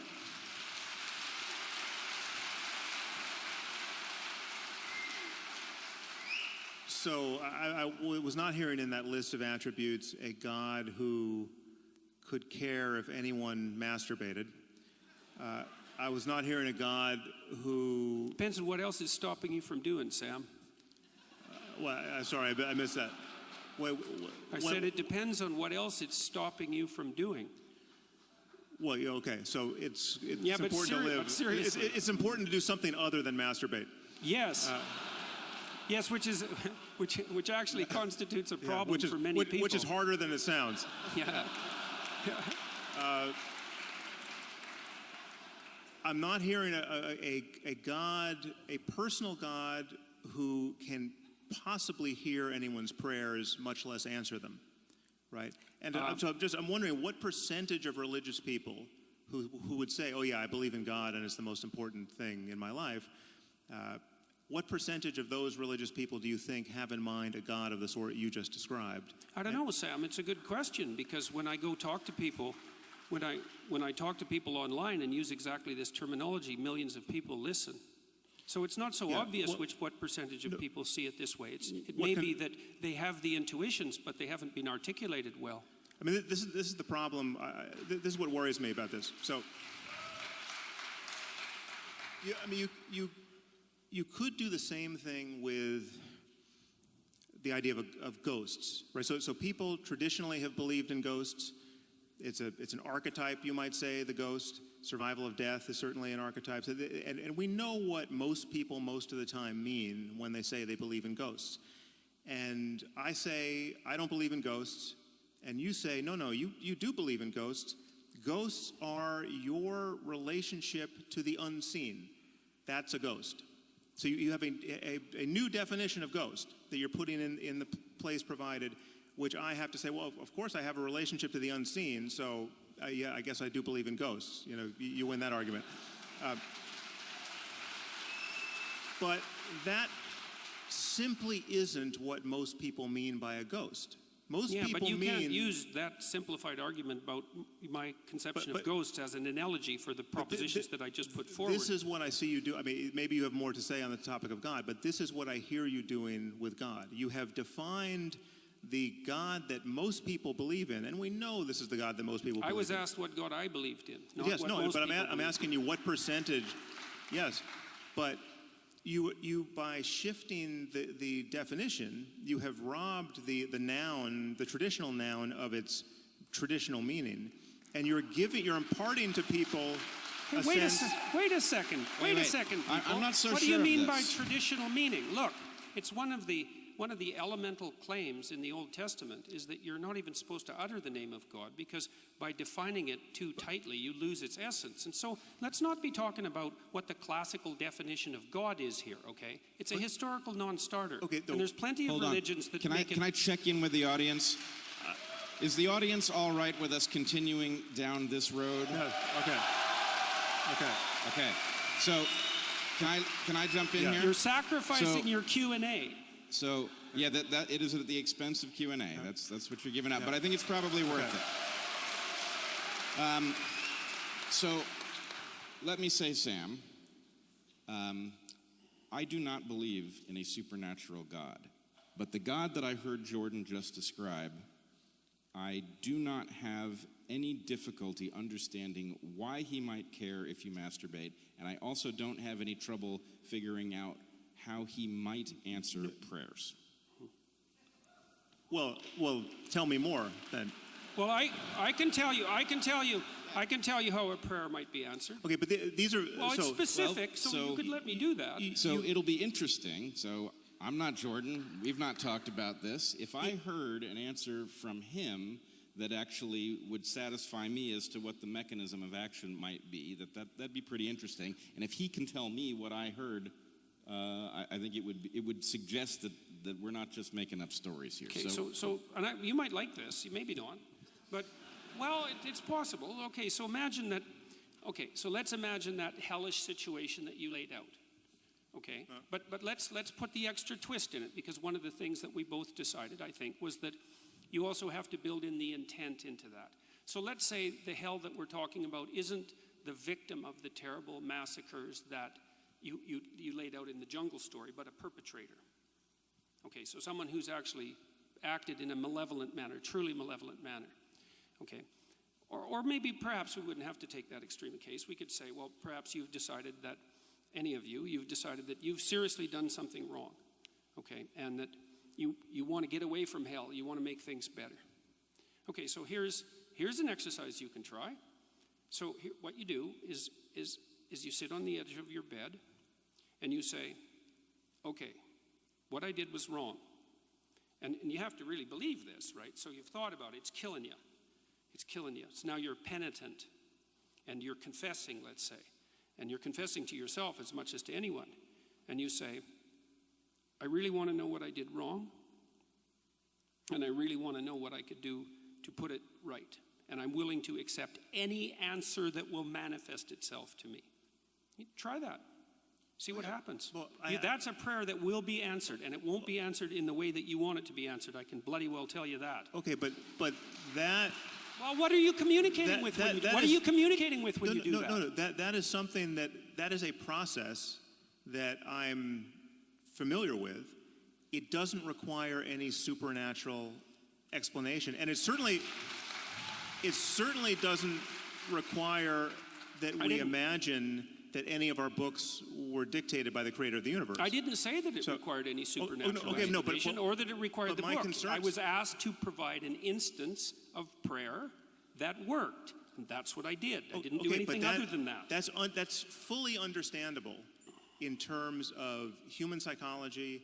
And it's not understandable because we don't know where the answer comes from. Well, we don't know where anything comes from. That's true. Yeah. Okay. So yeah, but that doesn't open the door. I mean, one thing we can know with absolute certainty is that whoever wrote the Bible didn't know either, and there's many other things he or she didn't know, like everything else we know scientifically, right? It's not so obvious what people know and what they don't know. No one even knew the brain was involved in any of this. Right. So yeah, but they probably knew about as much as we do about how the brain was involved in it. But we've already established in some tenuous way that things that nobody understands could have evolved into these stories in some way that would be useful, but nobody knew what they were writing when they wrote it, right? The problem is that you can, so again, this has been focused through the lens of your attachment to Christianity largely, but Hinduism is a completely different set of stories, right? And many of them, the logic, the emotional logic, the psychological import, many of them have the opposite valence from any Christian story you would tell. The whole notion of, like, for instance, the whole notion of good and evil, right, which has such primacy. I mean, you talk about religion being deeper than ethics because ethics just deals with right and wrong, and religion deals with good and evil, right? Bedrock, okay? Good and evil do not have the same meaning in the East. Buddhism and Hinduism do something very different with good and evil. I'm willing to accept your definitions of good and evil for the current argument. The truth is, there's just not even, evil is just ignorance on some level. It's just, evil is just You haven't met any real evil people if you believe that. Well, okay, so then all the Hindus and Buddhists are wrong about this. That's a possible claim. I'm just saying that there's over 1 billion people who have a religious system of stories from which they derive all kinds of meaning, to which they're mightily attached, to where we could play the same game of archetypal interpretation and valuing, and yet the cash value with respect to good and evil is irreconcilable with what you get from Christianity. But it doesn't have to be interoperable, right? Well, but the point, my point is we live in a reality. Presumably, Hinduism is also useful as a set of heuristics for Hindus. And if Hinduism, as a matter of doctrine, and as a matter of the interpretations of the heuristics by the devout in both systems, if Hinduism and Christianity are irreconcilable, right, then there must be a deeper level of reality that explains why they both work, that can't be reducible to Christianity being true or Hinduism being true. Right. Yeah, look, Sam, there's absolutely nothing wrong with that objection. So this is one of the immense problems, obviously, that actually leads down the road to the kind of nihilism that you were objecting to in the moral landscape. It's like one of the things that Nietzsche said was that's very much apropos to this, is that, you know, it's one thing to have your belief system shattered by the observation that there are other belief systems that are incommensurate, that seem to have equal utility. So that's, but it's even worse is that once you make the observation that there are other belief systems that have equal utility, then it can shatter your belief in belief systems themselves. And then you're in the postmodern nihilist landscape, and that's a big problem. Or you could just be in a more fundamental landscape that subsumes both of those belief systems. That's fine. Let's hope that can happen. Yeah. But I would say that's the landscape that I'm trying to pursue. Now, you said that that I've been approaching this, say, from a Christian perspective in this dialogue, and to some degree that's true, but there are reasons for that. But I would also say I'm also doing what you recommend doing. Because in Maps of Meaning, for example, because you said, well, what about this problem of multiple interpretations of the text? You wrote Maps of Meaning. What's that? You wrote Maps of Meaning. I wrote the moral landscape. I'm sorry, I must have missed. Sorry, I must have missed. I misspoke. That I'm was starting confusing. I'm starting to get tired. But what I tried to do, I tried to address that problem seriously. Like, it's a really big problem. It's the problem of multiple interpretations.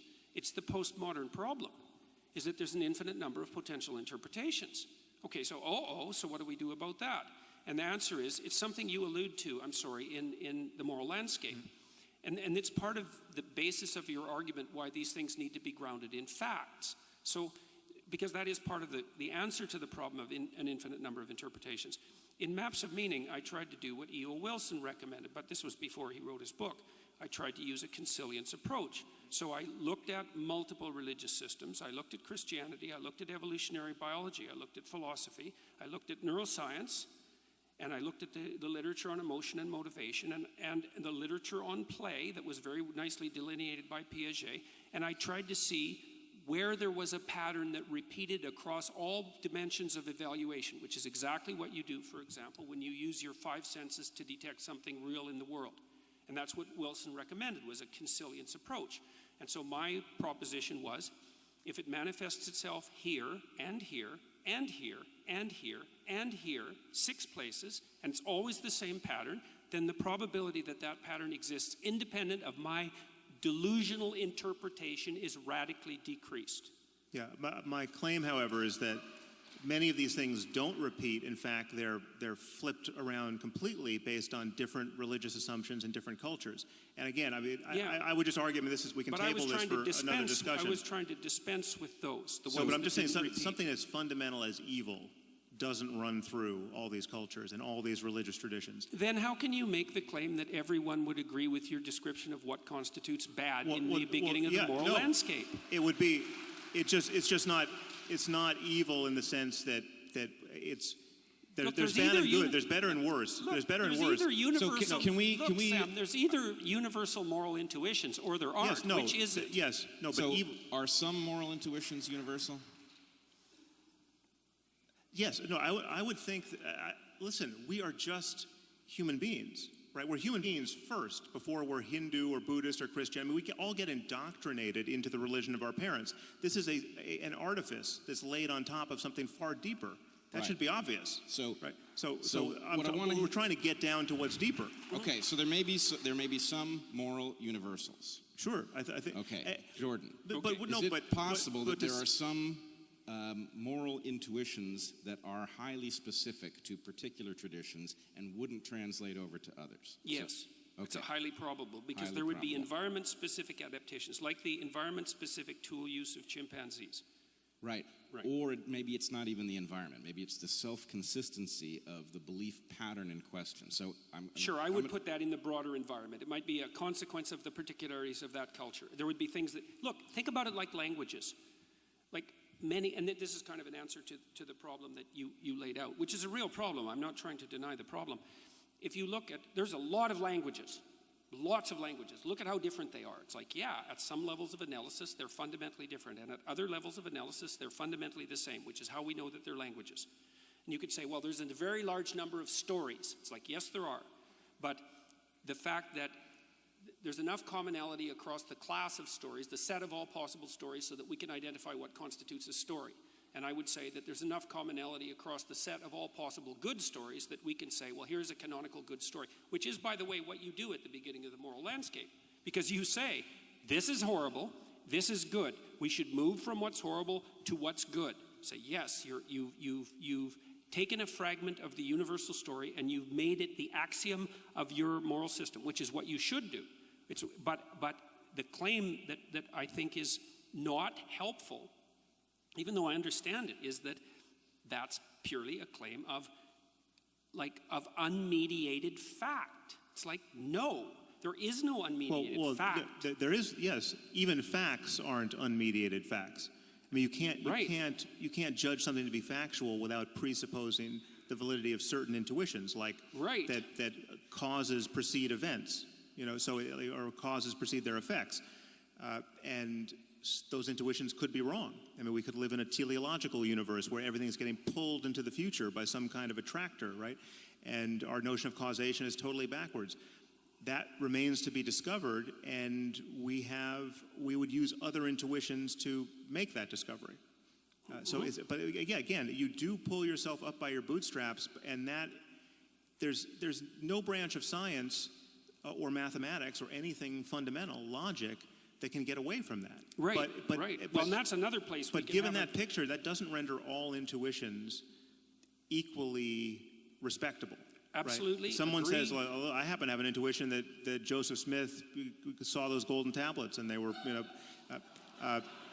Mormonism is true. That's not the sort of intuition we're talking about here. Your intuition doesn't grant you insight into history. What we could say, and this would be an elaboration of Brett's point, is that moral intuitions of the sort that you're describing have different zones of relevance. So there's some things that would only work as an intuition in very delimited areas of time and space, let's say. There's a hierarchy of moral intuitions, and the more profound the intuition, the more it works as a universal truth across context, just like in a scientific truth. So scientific truth is more profound. This is why the postmodernist readings of Thomas Kuhn are wrong, is that the idea that protons are real is really fundamental, because no matter what span of time and space that you pick, you're going to encounter protons. It works everywhere. And then with moral intuitions, let's say, or moral a prioris, you have the same issue, is some of them are so delimited that they only work here and now. And those are sort of impulsive, low-level intuitions, a whim even. But some of them are really, really deep. The ones, for example, the one that orients you to make the claim that you made in the moral landscape, that the hellish story is bad and the heavenly story is good, right. I would say that's one of the deepest, most context-independent moral intuitions. Which is kind of the claim you make, except you claim that it's and again, a fact. Back to my fundamental concern here in the difference, with respect to the difference in how we talk about these things, to call that thing God is fine. That's a God I have no problem with, right? But that's not how most people most of the time are using the word, and there's something misleading about that, and that worries me. Yeah, well, if the claim that you're making is that we're all deeply confused about the nature of divinity and ultimate reality, it's like, yes, well, clearly. Well, another thing we agree on. I also don't disagree. Look, I've never made the claim that what I'm talking about is like what other people are talking about. I mean, it is in some ways, but I've not made that claim, so I don't see why that's a justifiable criticism. It's like, well, no, it's a criticism with respect to the very likely effects of communicating in that way. Because I see the results of that communication. It's a little bit, I mean, this is going to sound more invidious than it is, but this is the kind of thing that I get into with Deepak Chopra. Yeah.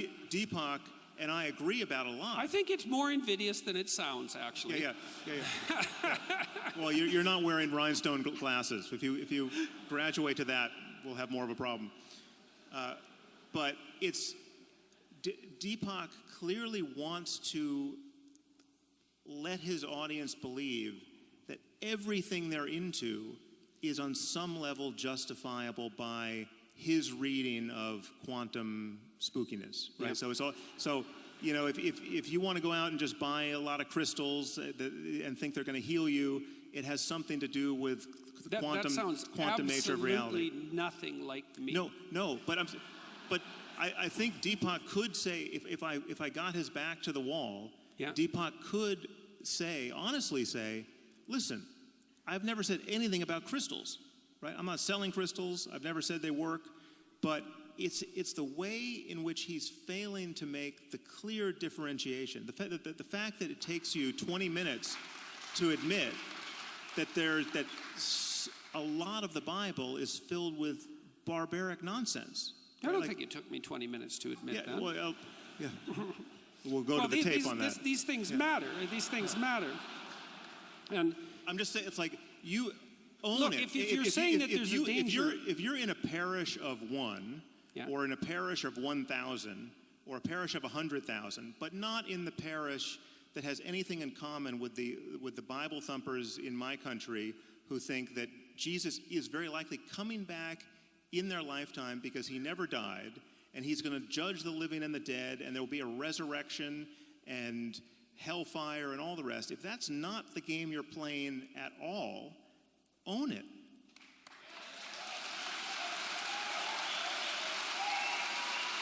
Why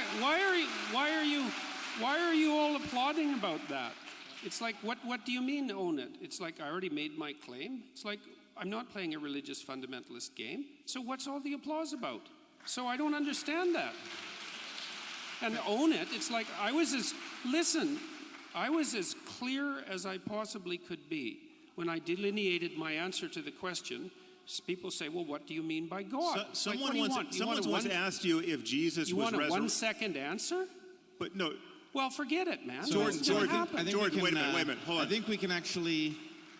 This is a complicated One problem. second. No, yeah. I don't want to end on a note of acrimony. But someone once asked you whether you thought Jesus was literally resurrected, and you said it would take me 40 hours to answer that question. Okay, that's the kind of thing I'm responding to here. You don't need to do that if you have a clear-cut answer to that question. And I don't have a clear-cut answer to that question.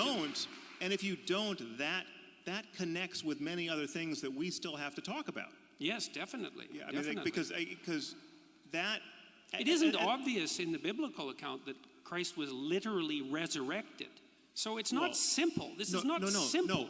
No, but if the question is, do you think let's put it probabilistically. I mean, anything's possible. I'll tell you that it's possible that he was physically resurrected. I mean, it's even possible. But wait a second, I didn't with respect say to quantum that he mechanics. Was. The point is, I said it would take me 40 hours to answer the question. I didn't say that he was. Well, go ahead. How's this for an answer? Almost certainly not.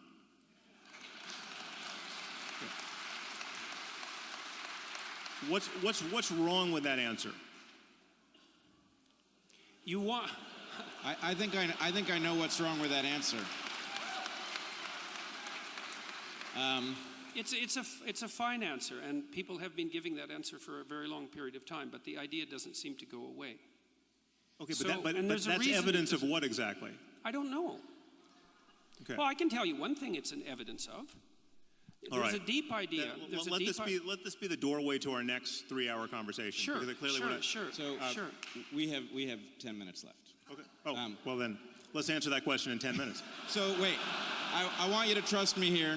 You for whatever reason decided I should moderate, so I want you to trust me. For one thing, you have been doing yeoman's work. Sam, I really would like to answer that question. But I'm trying to figure out. People seem to think that I'm trying to evade the question. It's like, I'm not evading the question. I'm trying to figure it out. People have been arguing about this for 2,000 years. It's like, it's not simple. But that's a symptom of the effect of religious dogmatism for 2,000 years. No, it's not. Okay, it's partly a symptom of that. It's also partly a symptom of the idea. The resurrection of Jesus is clearly an important question, but you've raised a much bigger and more pressing question for the audience, which is whether or not God cares whether they masturbate. So I actually think if we pursue that answer, that we will actually wrap this up in a way that... You want to end this on masturbation? I think we owe it to them, too. Okay. So, give me a little leash. The floor is yours. Okay, great.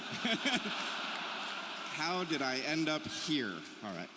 So here's the question. Let's just figure out if we can determine why God might care if you masturbate, right? So let's suppose that we have a story, a heuristic of some kind that stands in for something. And the story is God is watching. He sees you always. He doesn't want you masturbating, so don't you dare. What happens? What happens? Yeah. Well, it's a rather ineffectual You sure? idea. Yeah. Well, I mean, You don't think that story prevented lots of people from masturbating? Well, no, but I think the reality was that you had people masturbating and feeling terrible about it, and you had a whole layer of sexual neurosis that got grafted onto human psychology unnecessarily. Okay, I mean, so- Christianity has a certain typology of sexual hang-uppery, which you know the tantrics don't have. So if I understand you correctly, you are agreeing that a certain number of people will have masturbated. Some will have of felt them bad- joined the felt bad priesthood about and it. raped little boys. I mean, that's all No, let's of a not piece. go there. Yeah. Let's stick with the topic. So a certain number of people will have masturbated. They will have thought, Honestly, it's the same topic. I mean, the taboos around masturbation, the taboos around sexuality prior to marriage, the taboo around divorce, all of the taboo around out-of-wedlock birth, the ideal of celibacy in the priesthood, all of that is just a diabolical machine of needless sexual conflict and misery. No, hold on. But yes, okay. You have to So, take I- so diabolical how's out of there. How's the whole flood of pornography thing working out for Okay, you? I will grant you that there is some interpretation that takes supernatural principles and magic and otherworldliness out of the equation here that gets you some wisdom in the heuristic. Yes, if you're masturbating all the time, you're not satisfying your monogamous relationship with your wife or husband. We don't even need to go there. You're not procreating, and Let's want just children. agree that a certain amount of masturbation was prevented by that story, which made people fear the consequence of them engaging in it, which would result in, I'm pretty sure, Less masturbation, which means that in seeking a release, which we are physiologically programmed to seek, one might end up looking in a more urgent fashion for a mate. Right. So Right? it's So are fitness- we going to enforce monogamy? Is that No. So look, I'm trying to take you somewhere. I think there is a way that we can rescue some important part of what both of you are saying that can now be reconciled, and then there's a bitter pill for each of you. I mean, that's just the way this looks to me. So if we can agree that this makes sense actually as a fitness-enhancing adaptation, that this story would result in people behaving in a way that might result in them marrying early, might result in them reproducing earlier than they would otherwise, right? Then we can understand it as mechanistic, and we can understand what you said, that, maybe God would care about whether or not people masturbate because God is a metaphor for some set of stories that gets you to behave in an adaptive fashion.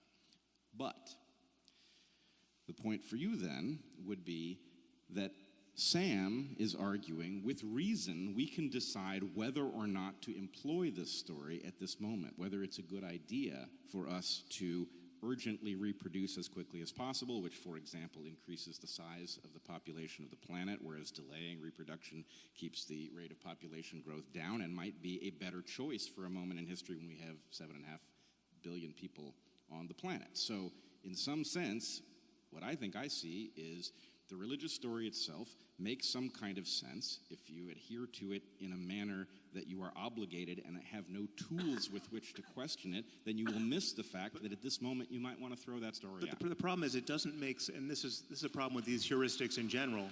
It doesn't make sense for the right reason, and that's why it's not a reliable guide given other changes in the world. But with everything changing, you want to be making sense for the right reason.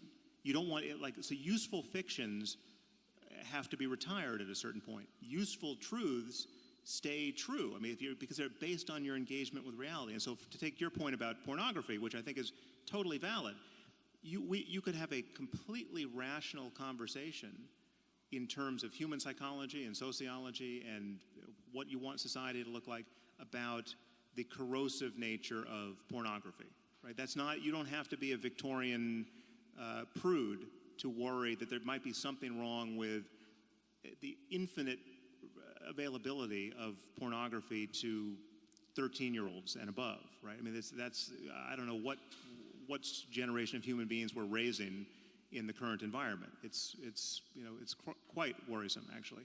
But again, you don't have to invoke mythology to do that. And I would say the temptation to invoke mythology, to say, well, you actually, So how do you do it? Poseidon really gets pissed off when you masturbate. How do you do it? How do you do it? We don't have a mechanism.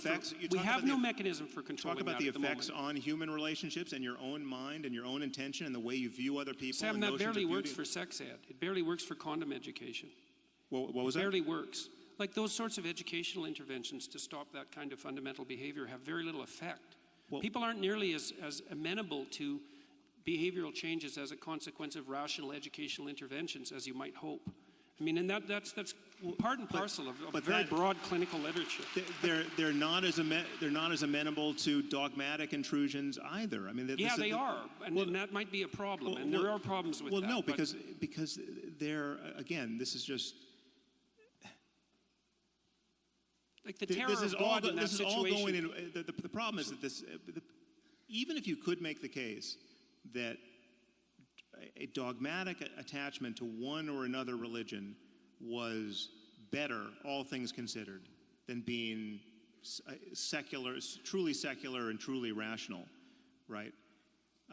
It's vulnerable. It's vulnerable to every next thing we find out. I mean, that's why it's like you could have said, if you go back, 200 years before the germ theory of disease, you could have said, well, all of these dietary taboos and taboos around, hand washing and foot washing, it's actually very wise. The wisdom of the germ theory of disease was sort of built into our scripture, and people were there was a kind of differential level of survival based on those who really adhered to these practices and those who didn't.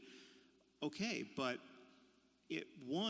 it's blind to the actual variables. Like there's nothing special about shellfish necessarily, or there's nothing special about pork necessarily, or whatever the example is.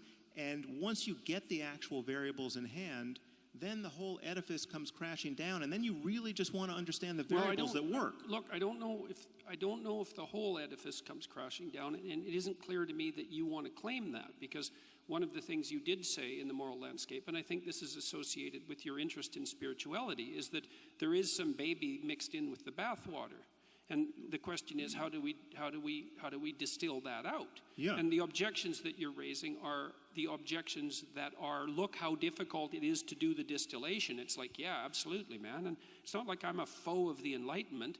I think you Enlightenment types, and I put Pinker in the same camp, radically overestimate the degree to that was a causus sui. It's like everyone was barbaric and superstitious until 1750, and some miracle occurred, and now we all became enlightened. Like there was a lengthy developmental history clearly of we that. all haven't. I mean, this is hence our complaining about the problem. And most of the world hasn't had the Enlightenment yet. True. On some level. Look, I'm no foe to the Enlightenment, but I think that it had a lengthy developmental history that is radically underplayed by the people who ground it purely in rationality. It's clearly still developing. My point is, we should be able to agree that having a worldview guided by a continuous, honest engagement with reality insofar as we can apprehend it is better than having a worldview solidified or anchored to unchanging ideas that were born of people who had none of our present tools, none of our present insights into anything. Well, it depends on the principles. It depends on the principles. Like I would say, there are situations where that clearly applies, but I think there are broad principles. And again, we should probably stop with this, I think. Yep, we're about there. Because I'm starting to get tired. I'm sure everyone else in here is starting to get tired. Well, I'm starting to get tired anyways. And I mean, there are principles, there are higher order principles of the sort that I described that you also appear to rely on in the moral landscape, the idea of these profound moral intuitions. Yeah. And so that's what I'm after, is what are these profound moral intuitions and what is their source? And like, I'm also perfectly willing to make the claim, and have in fact in detail, that these moral intuitions, see, this is a place where we differ a little bit. It's like, and maybe we can go here tomorrow night. See, it seems to me that your argument is the facts are laying out there and you can extract out value from them, and we already described why you want to do that, because you want to at least not move into the nihilistic direction, and you want to ground them in some sort of reality. It's like, fair enough. But the thing is that the facts, as they are, have been around for a very, very, very, very long time, right? Let's say 3.5 billion years, the entire expanse of life. And it's the operation of those facts on life that has produced the a priori, implicit, interpretive structures that guide our interaction with the facts. And those a priori implicit structures that have emerged out of this evolutionary course have a structure that mediates between us and the facts that cannot be derived from the facts at hand. And so then the question is, what is that structure? And it's in both of our interests to get that right, because you use that as the source of moral intuition. It's like, right, agreed, that's the source of moral intuition. So, well, clearly we need to table this for tomorrow night, but that's a good... Guys, I'm just going to interrupt you. You guys, let's give Jordan Peterson, Sam Harrison, Brett Weinstein a huge hand. Let's go. Thank you.